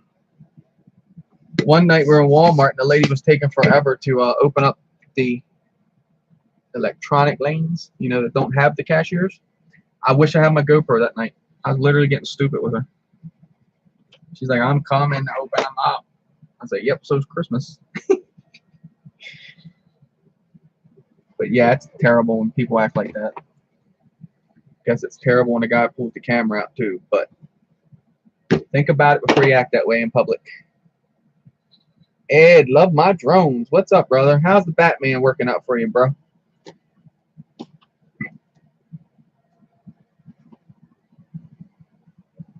I still say you got too much of a camera angle, but he says everyone tells me he doesn't run enough camera angle. Tell him, guys, that camera angle gets you in trouble. Ed, you see mine right there? Can you see the angle of the camera? Not much. I don't fly with crazy camera angle. Like the Dark Max, my son flies with that much. Well, probably not that much because he lost a screw. But actually, I think it's all the way down. That's weird. That's not moving. It usually goes up and down. But we usually fly with roughly like that much with the Max. Camera angle makes a world of difference because when you got too much of an angle, Ed, you have to be like this. You know what I mean? To see the ground. So think about it. Tilting your camera angle down, you're bringing your drone back like this. And then you're having trouble seeing your horizon all the time. That's why. If you put your camera on like a 20 and then fly, you fly just like this. Not tilting up in the air and have to be like this, you know what I mean, to see it. Just trying to help you out, brother. I know camera angle slumped me for a while. I'm just catching the top plate already. Dang, you have it tilted up that much, you're hitting the top plate, Lewis? Way too high. Try turning it down, brother. I'm not trying to be an egghead here neither. Trust me, I went through this, guys. I have my drone, I have my camera tilted up so high. Now this one, I could fly that all day like that with no problem because you can see the field of view. But I probably will have it angled down to about there. I do like a 20, 25. Sometimes I'll do 30. Just look to the sky. You just look to the sky when you're straight. I'm lost on that because I thought, like I said, the tilt. You know what I mean? Here's how I always did. I was wondering why I was so fast, and that's what I did. I had my camera pointing up like this. I'd have to tilt my drone, you know what I mean, to keep looking forward, you know, so I'm not looking at the ground. And that's what when I was flying around everyone, they said tilt your camera up or down rather, because then you get more level. You'll find your pitch that you move. I run this right here, and believe it or not, Russell tilted his camera up yesterday to about a 40 degree to try to run with me and stick with me. He still couldn't. I was faster than him with this. And he'll come in here and verify everything I'm telling you. Maybe I'm missing something here. That's what I'm trying to figure out here. I'm not trying to say you guys are wrong. I'm thinking I'm missing something. Another month cost flatter than mine. Just try it, guys. Look, go out here, take your camera, tilt it about straight out, try to fly. Now, if you got it, well, no, because I stay low to the ground too. I'm trying to think.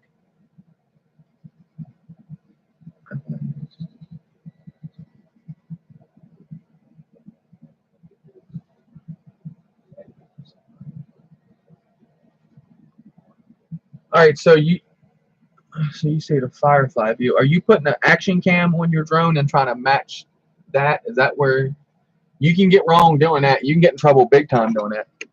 All right, here's my green machine. You guys all think I do a great job flying this. Look at the camera angle. If I had to guess,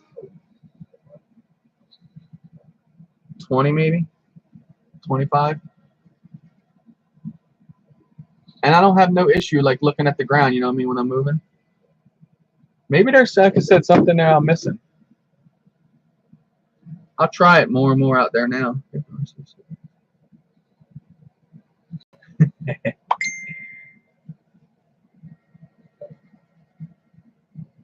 Pixel Counter, FPV, welcome. Greetings from Germany, Bavaria. Thank you for joining in, brother.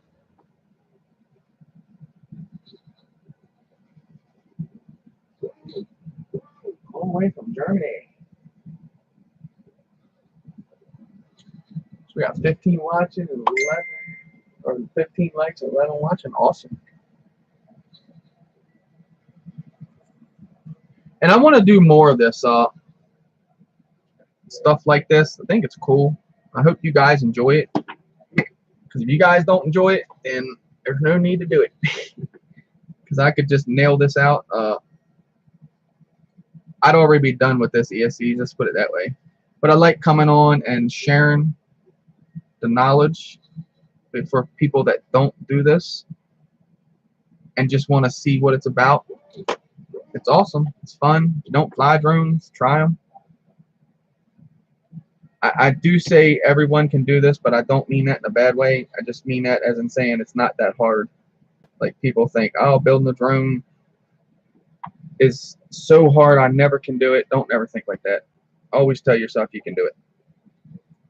And then you do it.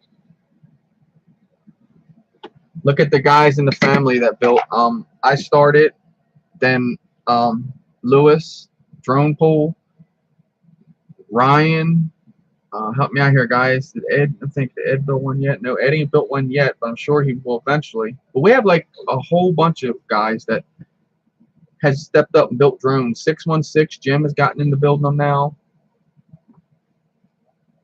and that's a lot of people will tell you that they got inspired from the drone network, and that's what we're about, you know, sharing the knowledge and helping people out and figuring it out. We don't have all the answers, but between me and everyone in the family, we'll figure it out for you. Yes, Drone Pool has built 2 of them already. Yep.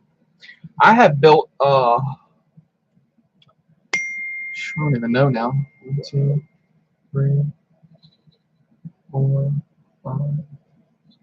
I'm probably in I'm still under 10, but I'm in like the 8 range.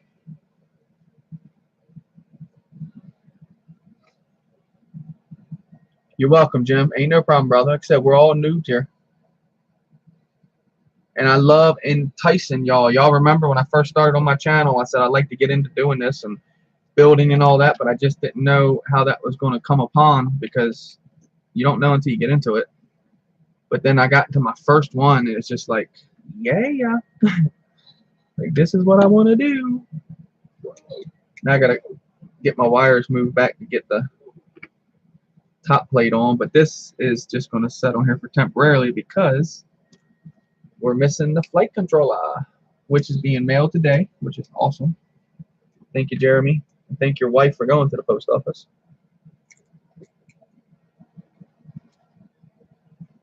How many have you fixed? Ah, homie, you're giving me a challenge there now. How many have I fixed or rebuilt? That's phew, I can't even put a number on that, honestly.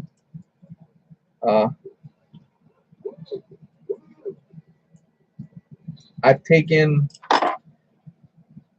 my eHang Ghost Drone 1.0 that was a cell phone flyer and flown with a G-Box and turned that into a flyer with a transmitter.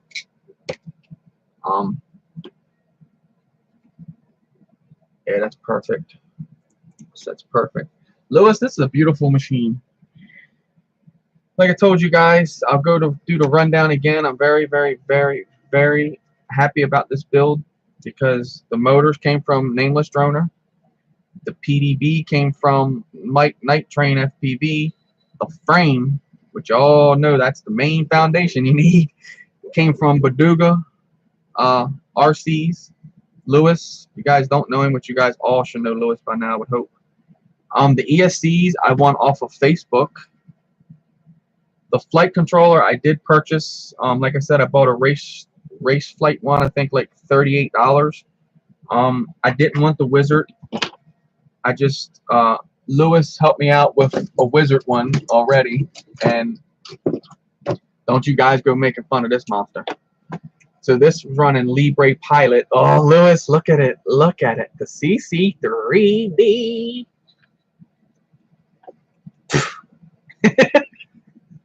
But now I run Libre Pilot on this, and this one runs off the Wizard. So this is my Wizard rig, and I'll be honest with you, I'm not with it. I like doing it myself, configuring it, all that good stuff.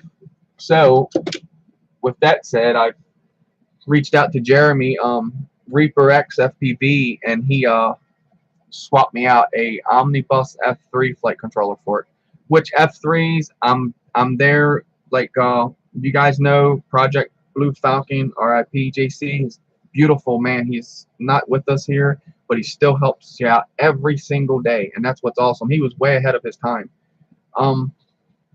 F3s are not dead. There's so much more to do with those F3s. Frank, the Tank RC, welcome. CC3D is awesome flight control. You know you're biting your tongue on that one. Guys, I shared a story. When I first started into this, Lewis reached out to me and asked me for a flight controller, what I would recommend. I hated recommending this thing to him. But anyway, I bought a build. You guys know my ZMR 250. I now have a Bugs 2 onto the frame. It had a CC3D flight controller, and I told him, you know, just like, well, I bought one. I was just new into it. I didn't know what I was talking about. I know that sounds bad coming out of my mouth, right? I'm usually on point, but so I told him what flight control and all was in that. So he goes grab one, and he has had a time with that thing. He's now got beta running on it, so that's awesome. I give him props on that because I can't even get beta running on mine. So that's why I try to tell you guys, it's not just one person here with the knowledge, it's everyone. And actually, this camera will fly all the way up because if you can see, I can't tilt it down unless I move it outward into these forward holes. But I'm cool with that. I could fly with that. Like, I'm just trying to say, like, the guys that are just starting out, Ed, he always says he can't find the horizon, and you always see his drone like this. But you did those rates, Ed. You did. I thought you did tremendously different with those rates. And take those rates and find yourself with those rates. You know what I mean? If it's still too fast, dial it down a little bit more. They're just like a base thing. It's just me trying to share the knowledge to show you guys. And if you guys see that it's on beta flight when I did those rates, it doesn't matter. I mean, it's on butterflight. Beta flight is the same when you go into it. Like I said, clean flight, basically the same. I'm not sure how it went, but I think it went like clean flight was out, and then beta came along and, you know, made a few things better in there, and then butter came along and, you know, tried to do the same thing. And I run butter on what I got butter on. I got butter on this guy. I run butter flight on this. And to go out and fly like my green machine that has beta, and when I say beta 3.5, I just mean it's the newest beta that I have downloaded. So your flight controller isn't going to mean that you can run beta 3.5, but this is the Bardwell board, so I can run 3.5 on that. But to go fly this versus that, I can't really feel a difference telling you the different protocols and stuff like that. They all fly basically the same. I don't mess with PIDs on none of them. I go with stock PIDs and just mess with rates and super rates and expo.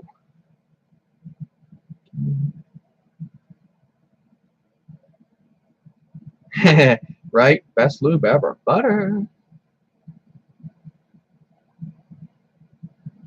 You can't make it fly with that? You'll get it, brother. You're stubborn like me. So even with, did you try another receiver instead of that Freaking Fly Sky thing's trash. The Fly Sky, which one is that?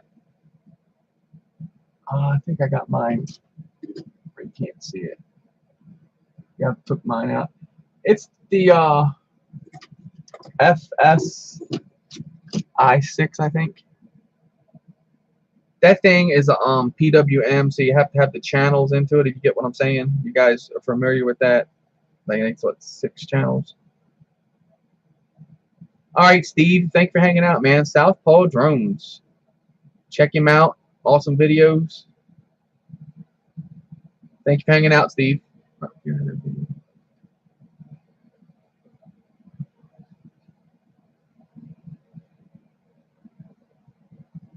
Yes, you can put a Phantom in acro. You can, all your camera birds, the Solo will do it. Pretty much, I can't say all of them, but the ones that I have, I can put in acro. And it's basically manual mode is what they call it.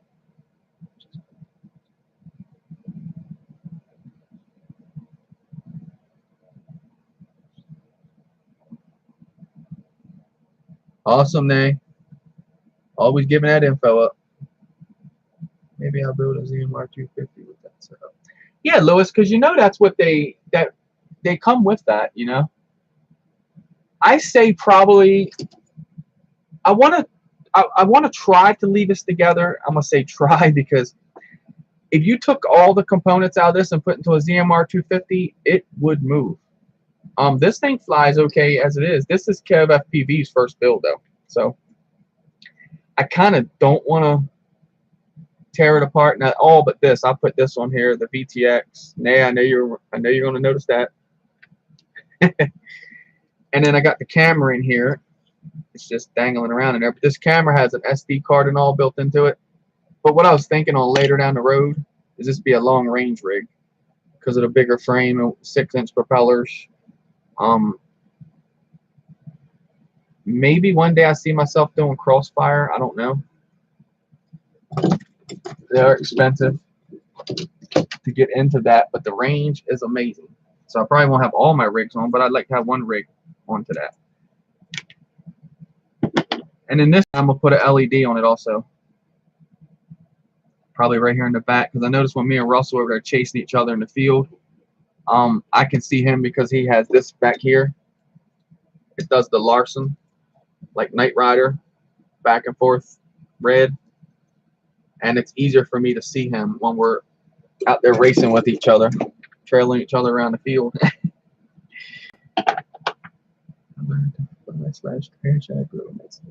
Yeah, you did, Lewis. You did real good too. You taught yourself really well, I think.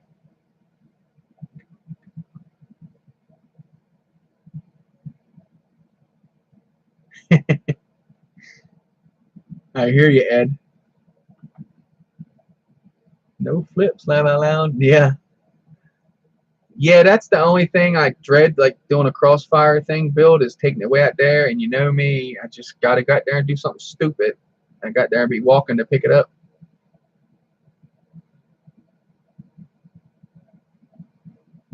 Right, Nate. Yes, Nate touched right on a good point, guys. Thanks for bringing that up, Nate. And it's another thing, long range. Definitely have the batteries that can handle that, because take your drone out to a field if possible and fly that drone. Lewis, don't do it, but this is an example. Take that drone and fly from where you fly and go over there and try to cross that whole entire field and try to come back. You'll literally see, you're thinking you're just cruising, so you're thinking, man, I'm not burning much power. Your drone will eat that battery doing that. And then when you get over there, right, because I've literally stood way away from something and flown over to it and try to, you know, rape it. But nah. By the time, man, I come back, my drone would just fall out the air because the battery would give out on it.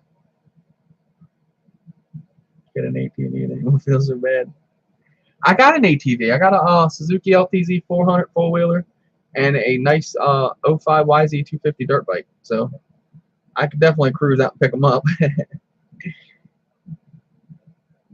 My luck is they come down and smack somebody in the head or something, or a farmer over there doing something, you know. It's my worst fear when I lose my drone. Is like, I hope I go over there and there's no one around, because I really hate feels so stupid. Walk over and sit by somebody's foot or something. Yes, the micro GPS, I think that is definitely a must, because I saw a dude lose his drone with Crossfire. The Crossfire took him to a different field. And then he literally fired up the little GPS. He got close enough to where that micro GPS would start working. And he literally walked over to, well, drove to about another field that was almost a mile and a half away.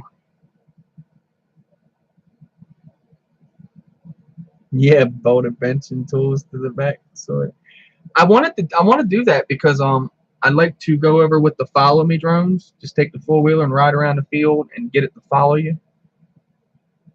But like I said, I am not the kind of guy that just goes out cruising. I gotta literally do wheelies and jump. I'd be jumping that shit pile over there just to get the epic footage. That cat had a bad dream. Uh-oh. Football's good, Mars.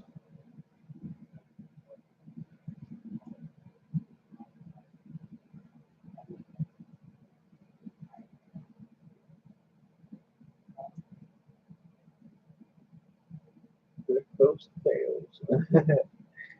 Yeah, I like to I like to do that, post all that, the fails and whatnot. I think I just saw something here that I guarantee this is gonna buzz out when I do it. I know it would have because it was touching. Piece of solder down in between the positive and negative. Right there. So that brings me to reminding myself of something. I've done it before, so when I've been soldering, if you have like your flight controller laying around, get it away from where you're soldering at, because this stuff here will literally get in you'll blob it down on like the chips and all that, and it'll go in between those little fingers. Note to self, Kenny Cardoso, welcome, brother. Note to self, listen, if you ever do that, right, never, ever, ever, ever, ever put heat to that.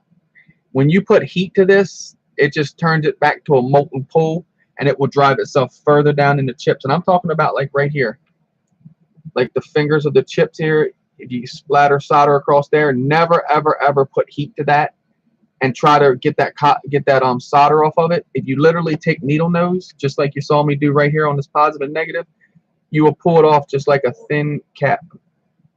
It's like aluminum foil at that part, at that point, because when it hit, it's splattered. You know what I mean? And always double check your builds when you're done for that. You always want to look over everything, make sure you don't have nothing splattered or whatnot. And that's exactly what my eyes were doing. And that's when I saw that piece. I was like, oh. But I continuity test everything. Let's do it. Let's see where we're at with these ESCs and see if we have anything touching. I would have, if I would have just continuity tested, it would have had it. So glad I saw that.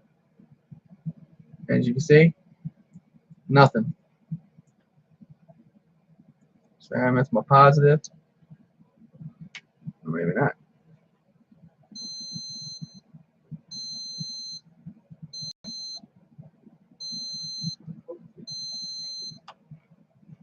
And the grounds.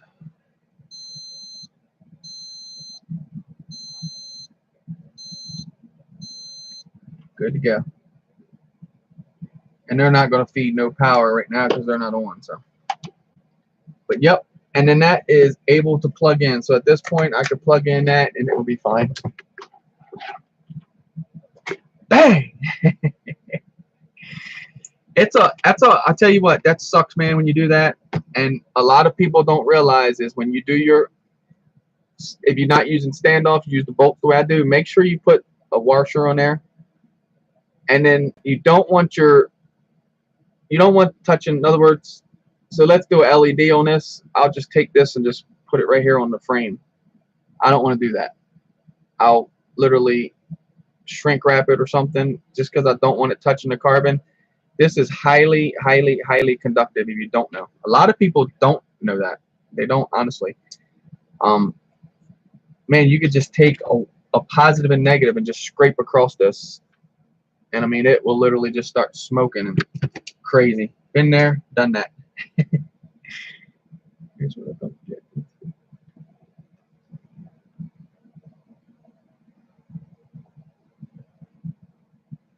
No, Ed, I do the positive and negative, and there's none at all.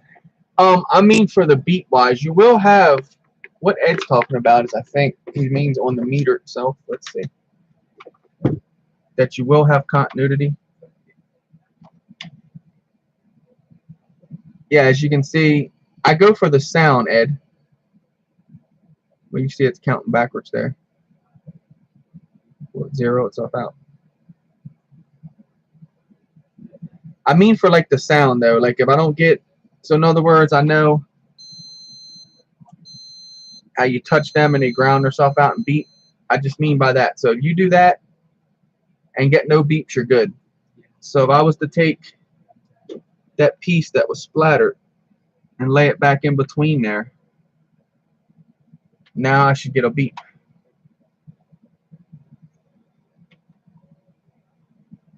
Nope, see that's crazy. It's not picking up. I think it's not touching down in there. It was like laid across there, but you get what I'm saying. It'll beep if you got something crossed. If you got, or say, not just touching. If you take this positive and solder to the negative and the negative to the positive, when you continuity test that, it will definitely beep off and let you know. I don't use the light bulb, the smoke stopper thing. I just feel like this is the best way because it basically, well, Ed, you already know. You're an electrician. I ain't gonna tell you. Did she say no beep? She said no beep, Riley. Welcome, welcome, Silver Top Flyer.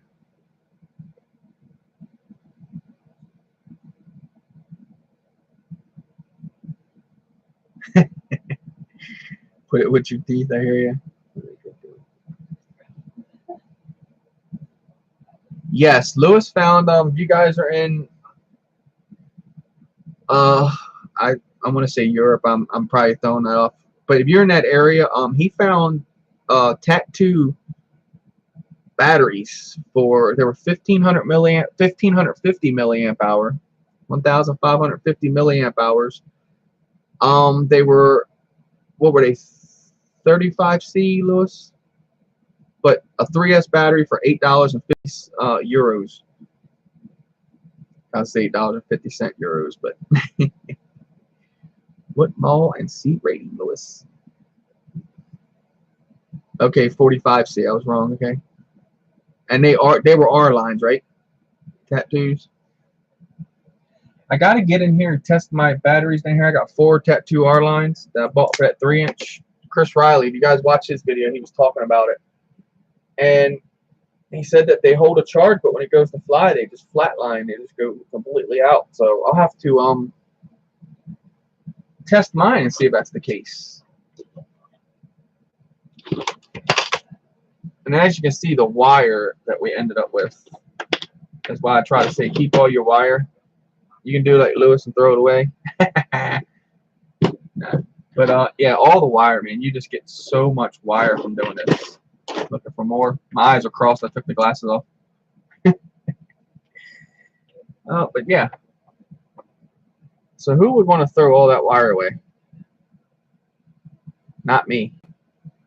That's probably enough, to be honest with you, to build 2 more drones. Because what I mean by that is, so like your 5 volt, so you go from like your PDB up to your flight controller. I mean, you're talking a little piece of wire that you need there. About that right there. And you think if you're not doing all-in-one ESCs, I mean, wire from here to here, talking like that. So I said it's always good to keep your wire. I just have a box. I'll just ball it all up, throw it in. It's like my junk box, like all my stuff. I have another 3-inch ring too. I will build this again because you guys know this is Mom that just terribly keeps failing when it's built. But it is a 30-30 stack 3-inch. I have realized that now. It's not made for 20-20 stack. But here's all my wire that I keep. Just oodles of it. You have to have this stuff. You will come into needing stuff like that so much doing this. Your screws, everything in there.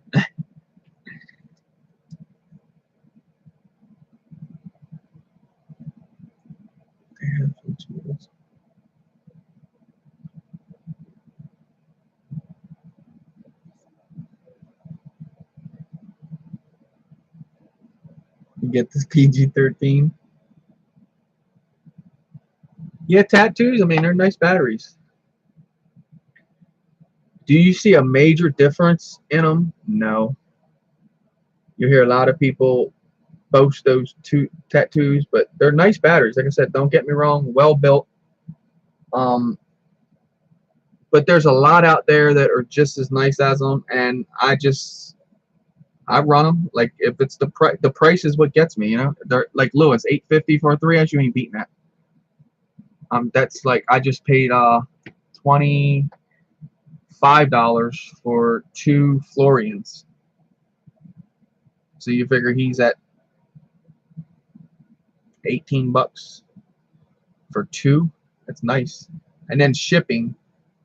That's where, as long as your shipping don't ruin you on that. I find a lot of deals like that, but then the shipping, when you ship them, they're like, oh, and they want like $30 to ship it. It's like, no way.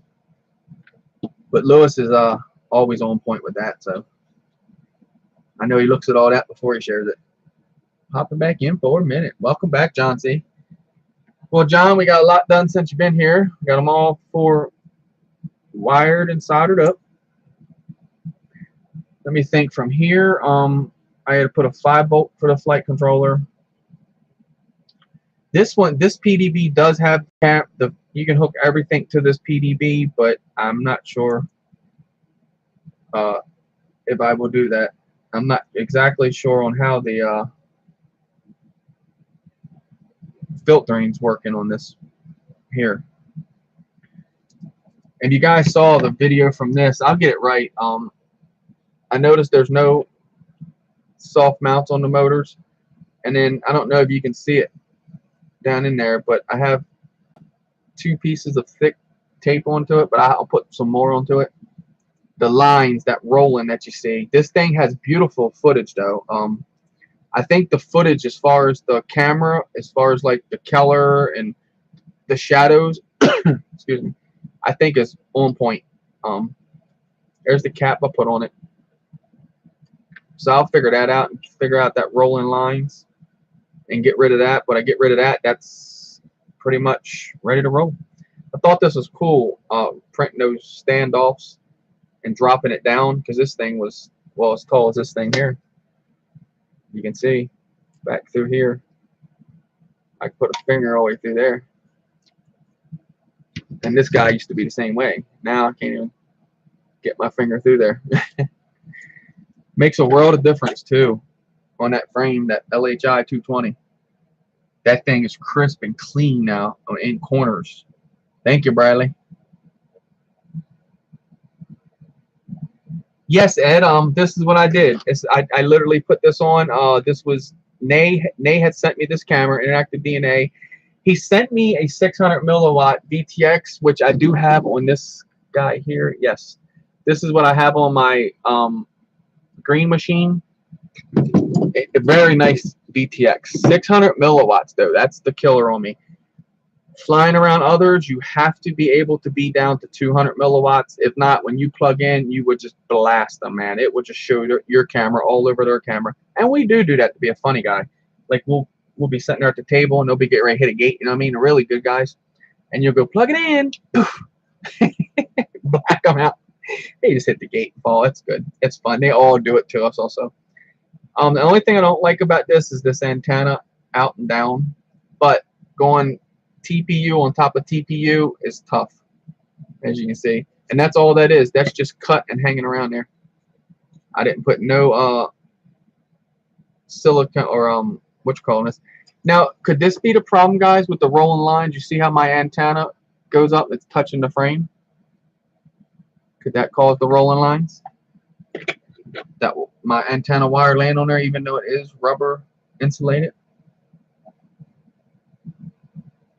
Was the power running next to the camera?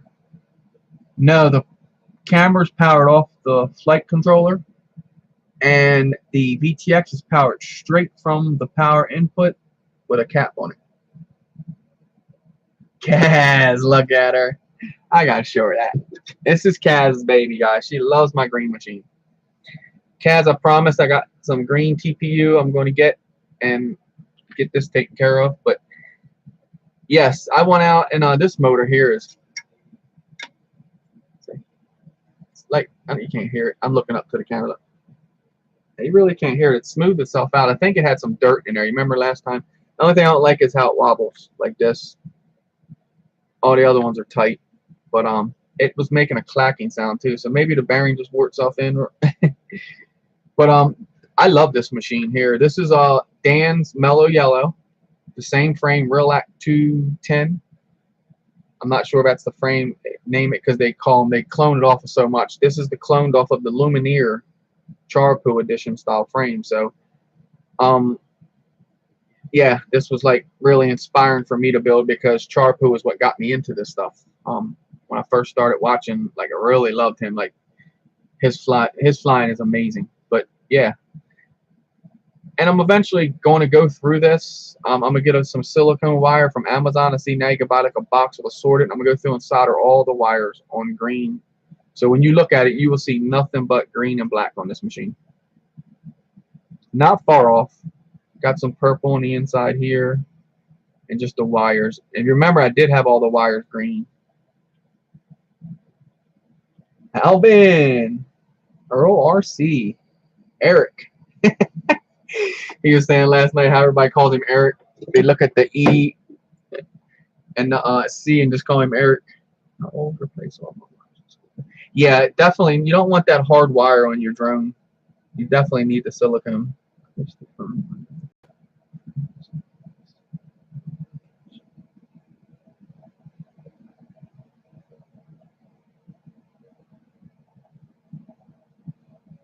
Okay, yeah, Nay. I gotta look up some stuff for this. They do have some stuff for this. I'm gonna print TPU and get this under here too. I don't like that neither. That's what you're talking about. That motor right down the edge of that carbon. That's what this was before I did this. This just had the motor was right down the edge of that carbon, and when I crashed, it literally just broke it right here where it hit.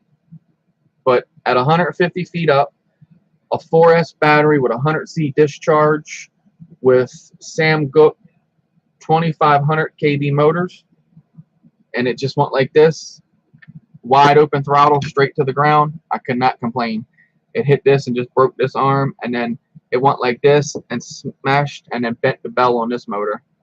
But I replaced both motors, and you guys know I just replaced another motor because I hit the gate so hard I literally ripped off the clip and the bell popped off. And at that RPMs, I can't promise you where that thing might went to. You know, when it popped off, it had that propeller still on it, so it was probably spinning like a little helicopter. No one ever saw it neither, so was never to be found, laying down there in Fruitland somewhere. So I got a part of my drone laying in Fruitland. The lawnmower will find it.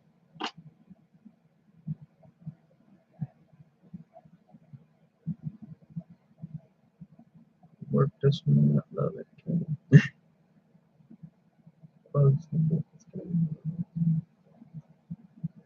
All right, Bradley, you got a motor coming for that, brother. So get her switched out, man. You be back in the air, running smooth. And that motor could have, like I said, me and my son flown it a couple of times, so that motor could have been already jacked. I call that one the Red Viper. That's a good name for it. I call it Black Sheep because I'm like the black sheep in my family and all that, so fits me good. To be honest with you, I thought with all that TPU, because you know it's a TPU pad and this, that, I thought it'd be overweight. It's not. This thing is like on point. And yesterday, I share what happened to me yesterday. You guys all know that I go over there and I play around in that field, and I've hit those wires a couple of times, in and out of them, split them. But yesterday, I hit the wire. She tore up my wire here, broke off an antenna zip tie, cracked the plate, bent it down, and shit. It broke the plate, honestly. See, that's broke. And the SQ12 camera was on it and hanging off like this. So when I bring it back in, this was through some zip ties that went through the frame, and I shoved it through some two-way tape there. That's the only thing held it on. This thing was like this. I don't know how it never got down this propeller, right? So when I hit the wire, obviously all this happened, the damage. I still ran about 5 laps with this just dangling. I have yet to look at the footage, and I don't know how I never lost the camera, or I didn't rip and cut this wire off. The good thing is, if you cut one of these wires off, it is an XM plus receiver. So you just remove the goo, and you can replace the little UFL. Just snap it back on there. But yes, I hit the wire, the quad killer, as Bradley calls them. You didn't jinx me, man. I always go through those wires. What happened was, now I have acquired a little skills, and I challenge myself. So when I come through the woods, right, and I have to go around a tree like this, when I get into this position here, I move forward. When I know I cleared the trees, I just throttle up and go like this. I don't level it back out. I just leave it sideways and go like this. I've gotten to where now I could go over and go around a tree like this and keep the drone flying sideways like this. Like I can fly all around the field sideways like this. And it's pretty challenging because you have to understand your sticks are still the same no matter the drone's like this or not. Up and down is going to equal up and down and everything else. And but that's cool. So that's what I did. I come down. We went over top the little hedge we do. We go down. We tuck between some trees. I tuck between the trees. I come around like this. At the end of the marshmallows that we call all the way down by that telephone pole. The big hay bales out there wrapped in white. We call them marshmallows. I come around like this, okay, and I saw the marshmallows in my camera. So I knew my son was right on me, right? So I just throttled. Woo! Well, my 3S will just push me out. I had 4S on this rig. It pushed me up and out. So when I went up, I smacked that freaking wire. But you got to expect that to happen. It happens, it happens, it happens. Flat, y'all. Exactly. And that's something I'll share too that I've learned, guys. So when you're flying, right? All right. You know, you're just cruising, right? You go to go around a corner. What's most people do? See what I'm doing there? They throw this, right? All right. So at that point, think of your drone. You're like this, right? So when you push that stick that way, it goes like this, right? So let's say you're flying and you do this. You yaw it, right? That's good too. Because you're going to go like this. It's just going to turn like this. You're going to still stay on the course, right? You're still going to stay at whatever angle you're at, so to speak. But when you take both of these and incorporate them together, so when you're going in a turn, go through the turn, yaw it first and then get onto this part. Just always think about having your yaw out front. Do your yaw first, and that's how they get this smooth airplane flying look.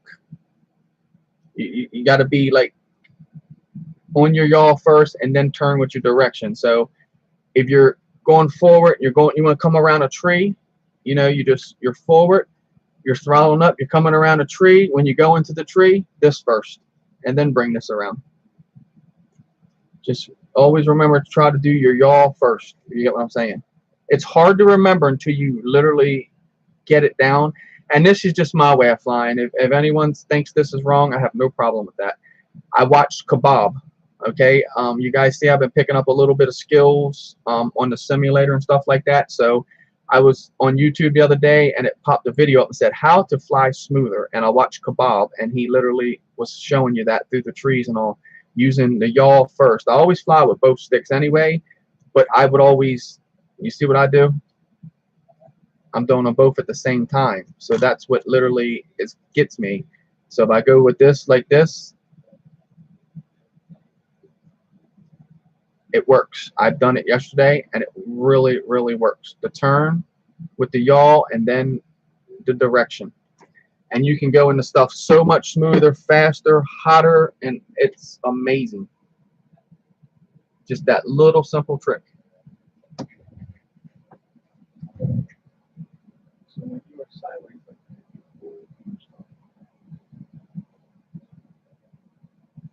No, Ed, I don't pitch. That's what I. So all right. So let's say let me do something here and give you an idea what I'm talking about. All right. I use my coffee mug. Yeah, go. So so you think of my woods, the area I fly in. So I'm setting out here. This is that wooded area that I like to split as the trees dive over and go in, where the little white freezer box is, so to speak. So think it's the trees and that white freezer box is like here. So what I'm saying is I'll come in the woods, like this, right? And I come around and I literally I'll pitch it like this and come around the tree, right? And when I come around the tree like this, okay, I'm at this angle like a knife edge. So I go out, I clear the tree. I make sure I'm out past the box and the tree at this point. And instead of turning my drone like this and turning back to come back around that part, I just leave the drone like this and I throttle up and I pull like this. You can see it in my one video. If you go back and watch, I forget if it was my latest or the one before that. You'll see I come around and you'll watch my camera angle. You don't watch me level back out. I just come right on around. Once I go out like this, then I just throttle back over to myself, and that's when I pull it back out. When I get near myself, I'll level back out and then hit it. It's pretty cool. I've been playing around with it, trying to get it. I'm gonna tell you what I'm after. I'm after the trippy spin. The trippy spin, I was wrong. I thought the trippy spin, you came up to something. I got this back in the way, don't I? I thought the trippy spin was you come up to something and you went around it like this. You don't. That's wrong. You come up to something and then you go like this and then you go around it like this, like a backwards, or more or less like this, whatever. It's like a backwards orbit. I want to get that. I want to nail that, and that's hard to do. That and the Maddie is the hardest ones for me so far.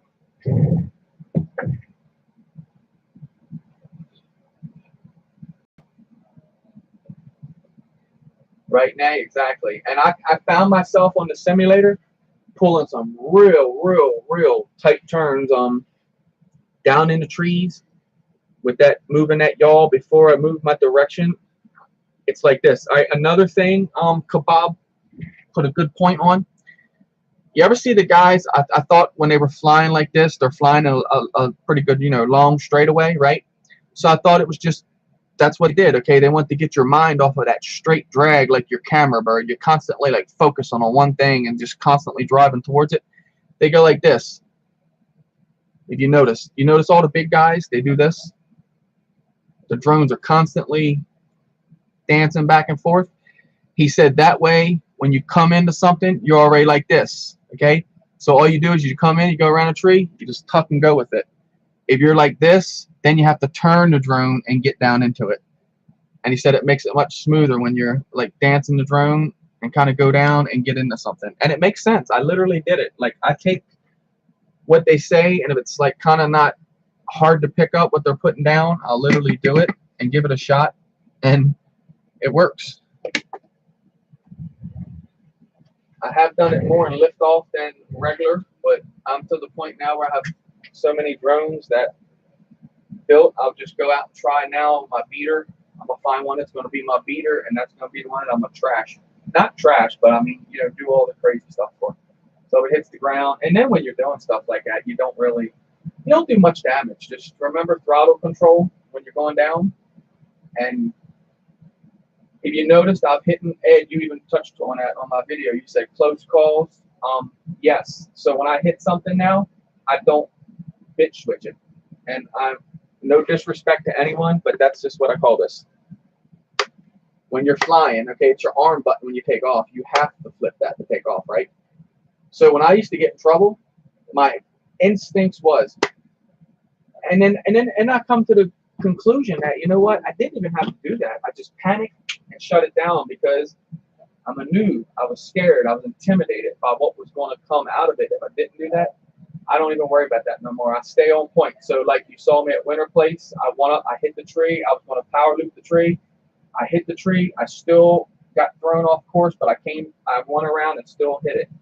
And compensating is a bad thing. So when you hit something and you get turned off, like if you're going through something or you do a flip and a roll and you come out of the flip and you're like this, don't try to worry about leveling out and then doing something else. Just go off of this. So if you come out of a roll and you're like this, just throttle up, pull it off this way, and then do like a side power loop, like an outside power loop or something, and then find your way back around. I've done that, and a lot of people have given me that good intel, and it works. It's amazing on doing that. When you keep finding yourself, correcting yourself, that's when your flights don't look like you're really starting to get it and pick up what you're putting down, you know what I mean? And then you find the smoothness when you start doing that. I was bad compensating myself and finding that center on the stick. And you always find this. You guys get this? That's another thing that he touched on the other day in that video. So when you flip, don't go. You're finding that center every time. Your drone's going to snap back. Always. So when you flip, throttle up, throttle down, flip, and then let back out of it, if you know what I mean. Kind of just let your finger ride, and then don't come back to center. Don't let this happen. And if you want to get a good way of learning not to make that happen. I haven't done this, but I thought this might work. Put it in horizon. You know how you get that snap on that stick when you're in horizon? So then you know, just stay out of that center stick. If not, your drone's going to snap back on you. Like you can find center like this, like rolling back into it, but just your drone's going to do so much craziness. And you just kind of want to, like I said, if you figure all that out, it makes it a lot better. A lot better. That's the only thing that I have been improving on my flying. I haven't been like burning more packs or something like that. Like driving on snow, yes. Yep. And then when I first got into this, like I said, I've been on YouTube for a long time, since 2010. Not in the drones all that long, because I would definitely feel like I missed my my calling if I've been in it this long. Andy RC, I used to watch Andy RC a lot. Nice channel in the UK, really cool. Andy RC, he's never led me wrong, honestly, on anything. The years I've been watching his channel, I haven't been over there much here lately after I've been doing my thing, but he told me docile on your sticks, and that always stuck with me. I'll say it like this, all right? Even if you're not married, all right? You're not going to go in with your wrenches and screwdriver when you're making love, right? That's what I'm saying. Them hands, have that smooth, caress those sticks, and you'll find yourself a lot better pilot. And that's on camera birds, toy grades. I found that on everything. Because when you get fast on your sticks, that's what causes all your bouncing around and moving around. Now, if your rates and all aren't right, then you're pretty much, you can still do it though with rates. I've flown a Lycara 250, Runner 250 with wide open rates, and I was a noob from hell. I smashed and bashed that thing. Tons of things after that.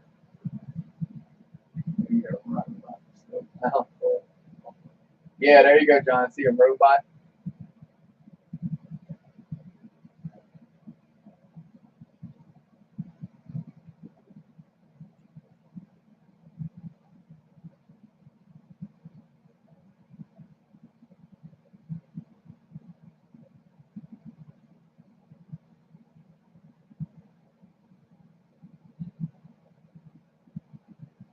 Right, Ed, put some rear pictures to it.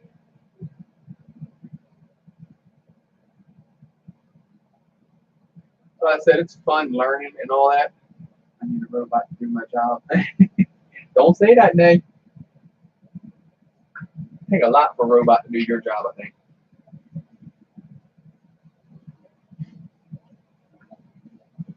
But that's why I like learning about it, and that's why my channel's here, and this is what I like to do. I like to share the knowledge. Not a lot of people, you've seen many others solder and build. I just don't do much of that because I'm the guy that wants to get this thing out here and fly it. Like, it's killing me for that thing sit there. I literally have a flight controller. I just don't want to go get it because it's on my Ghost drone, and I literally steal stuff all the time off of other drones. And that's what I'm trying not to do here. So I'm trying to be patient and wait. And it's better that way because then things go better when you don't just get in a big hurry and rush out and fly.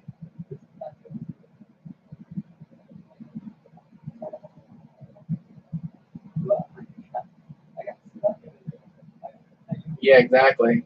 Pirouettes and all that. I used to love doing all that. And the flips and all. I never really got into much of the flipping on the birds, on the toy grade birds. I mean, as far as the button, the power. That's what I call that a power flip when you got to press the button and then flip it. I always did manual flips, and I used to burn my motors out of my drones all the time doing it. If you throttle up with the toy grade drone, it's got a pretty good punch up. Man, you can throttle up, pull like a backwards flip, and then throttle down. That thing will flip and get right back on it. Most are prone to vortex though, and it would just wobble once it rights itself. It'll just wobble itself to the ground. But most people look at the toy grades like they're not suitable because they want to get into this part of it. But you definitely will build a lot of skills off of that. You will learn line of sight. I think that is a big thing too. Your line of sight. A lot of people can't rip the goggles off and look at that bird still fly it. And I feel like FPV, you got I don't know, a skill there if you can do that. Because if things get ugly, you just pull your goggles up and, look. But that's what I did that day when my black sheep crashed, and it was over a college roof. So I almost didn't bring back a drone. If it had hit the college roof, it's over with. Unless you're night train FPV and crash on a hospital roof, and they get it. What's up, Mike? Listen to him. You hear him here? Come here talking trash. Yeah, I'm taking my time on it, Mike. Like I said, I had the flight control and all, but I traded Jeremy. He traded me a beta board for it, so I'm happy about that. Don't want to do the race flight on it, but yep. So I soldered the ESCs today, Mike. Soldered the ESCs, soldered them to the PDB, and you obviously will recognize that PDB.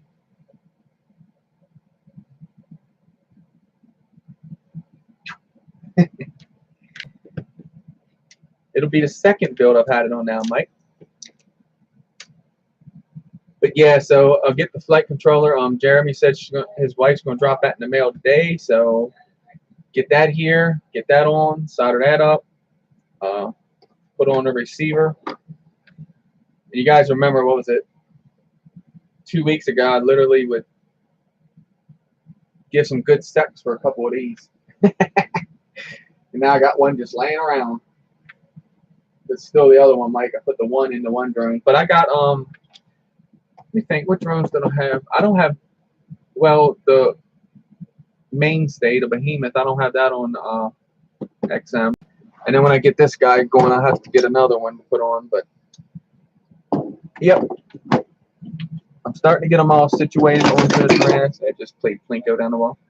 But I'm trying to get them all ready to run with the Tyrannus because I don't want to switch back to the Fly Sky. I literally done what I said I was going to do. Walk away from the Fly Sky. It sucks. I really like that transmitter, but family pushed me into getting this, and it's way better. I like it. Unless you're Nade, you got that eyesight, or what is it? Yeah, eyesight, iFlight, or no, X-Light. I'm sorry, the FR Sky X-Light. I got to hold one of them up to the last fun fly we went. Martin had one. Dude, that thing is nice with the gimbals and all on it.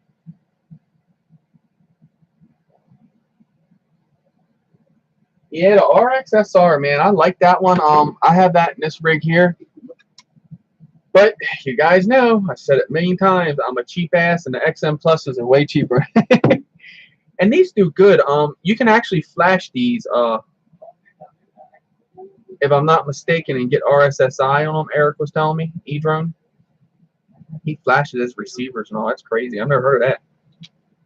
But yep.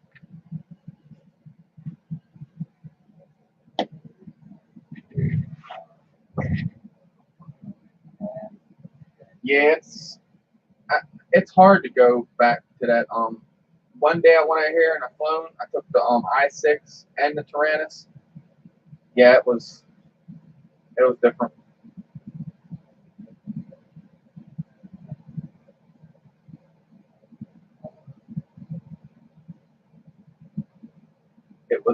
totally a different thing. When I think I was all right. Well, the Tyrannus, I was still new flying with that too. I ain't flown much with that, so.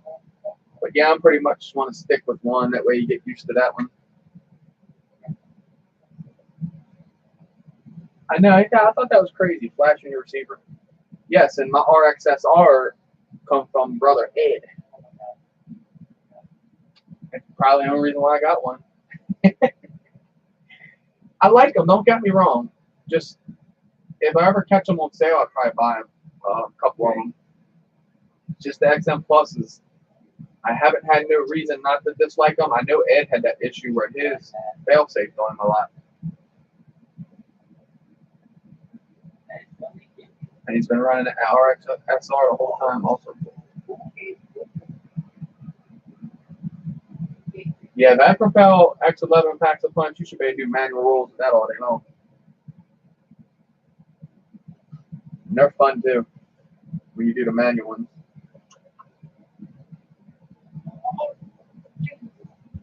Is it actually smaller than the RXSR? I thought that thing was pretty dang tiny.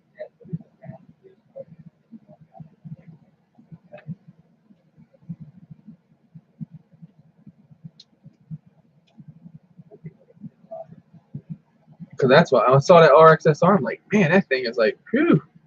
Now I've seen the this is bigger than the micro one. Them ones because I got one of those here somewhere in the box. That one I just don't. I couldn't get down with the XM. They want to hear a failsafe on me. Crazy. And I know a lot of people run them and have luck with them. I think when you put them on a 5-inch, I think that just something goes wrong. So here's the XM, and I got it because that's what I'll put in that 3-inch over there. To be honest with you, I'll probably run them on a 3-inch, just won't not on a 5-inch no more. So that's the difference in the XM and the XM Plus. Bigger, also 2 antennas, but this size difference is well worth it compared to this on a 5-inch. I literally I couldn't get it to replicate itself, so I can't. I don't know. I had it against VTX. I did have it, in a shrink wrap and then two pieces of tape in between it, but it was attached to the VTX underneath there. That's what it was stuck against when I literally picked the drone up and looked. So that very well could have heated it up and caused it to drop out like that. But I know the Fly Sky, that smaller one that they had, the what is it? X6S or something like that. That thing is small too, and that thing fail-safe the heck out of me on a 5-inch.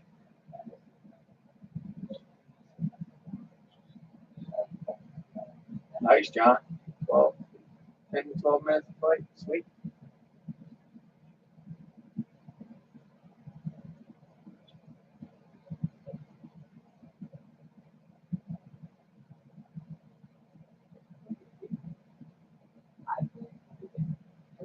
Okay, I got what you're saying. Make sure they're always away from your antenna. That day, did I have it? I'm trying to think here. I had it on this rig here, and it has like little standoffs that go here to hold your antenna. So it was right here, stuck up about this high. So it was this far away from here when it did it. It just went over. I went around the bush. I looked at myself. I was getting ready to throttle up and throw a flip, and it just went twice. It just flipped backwards and rolled out. There's nothing I could do with it. Like no control at all.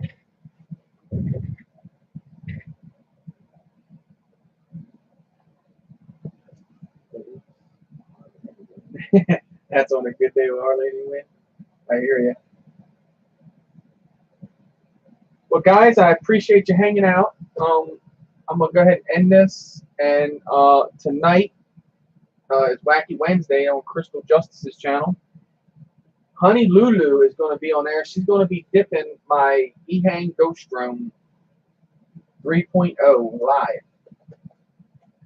So check it out. It's going to be awesome. Her first drone that she's dipping. She's dipped many car bodies and all. This is going to be the first drone. So, and we do have a second one lined up for her to do, which is going to be awesome. You guys, when you hear the story behind it, it's just going to probably melt your heart. But that's what the drone network's about. That's what we like to do. Things like that. And you guys are going to see it's epic what's coming. And it's not for none of us at the drone network. So it's something that we wanted to do. Broke our hearts every time, and you'll understand when we explain to you why and how and the whole thing that we did. Thank you guys again, though.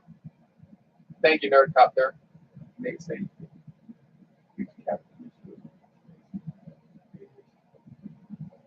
Okay, Nate, cool. But guys, yep, check us out tonight. Check out that drone going to be dipped. I think that's going to be awesome. I don't know, is there any other videos out yet that someone painted them, but I don't know if anyone's ever dipped the drone yet. So that'll all be pretty epic. But anyway, guys, thanks again. I appreciate you hanging out. I hope you learned something. If not, I hope you just enjoyed yourself. And we will get her flying soon. The next, let me think. Yes, the next part of this will be the flight controller, the receiver, wiring it up, and configuring it, and getting motors to turn in the right direction. And I've never used BL Heli to do that, so that probably is going to be very interesting to watch me fail at. But thanks, guys, and I appreciate your time again. Love y'all. Thank you so much. Catch you on the next one.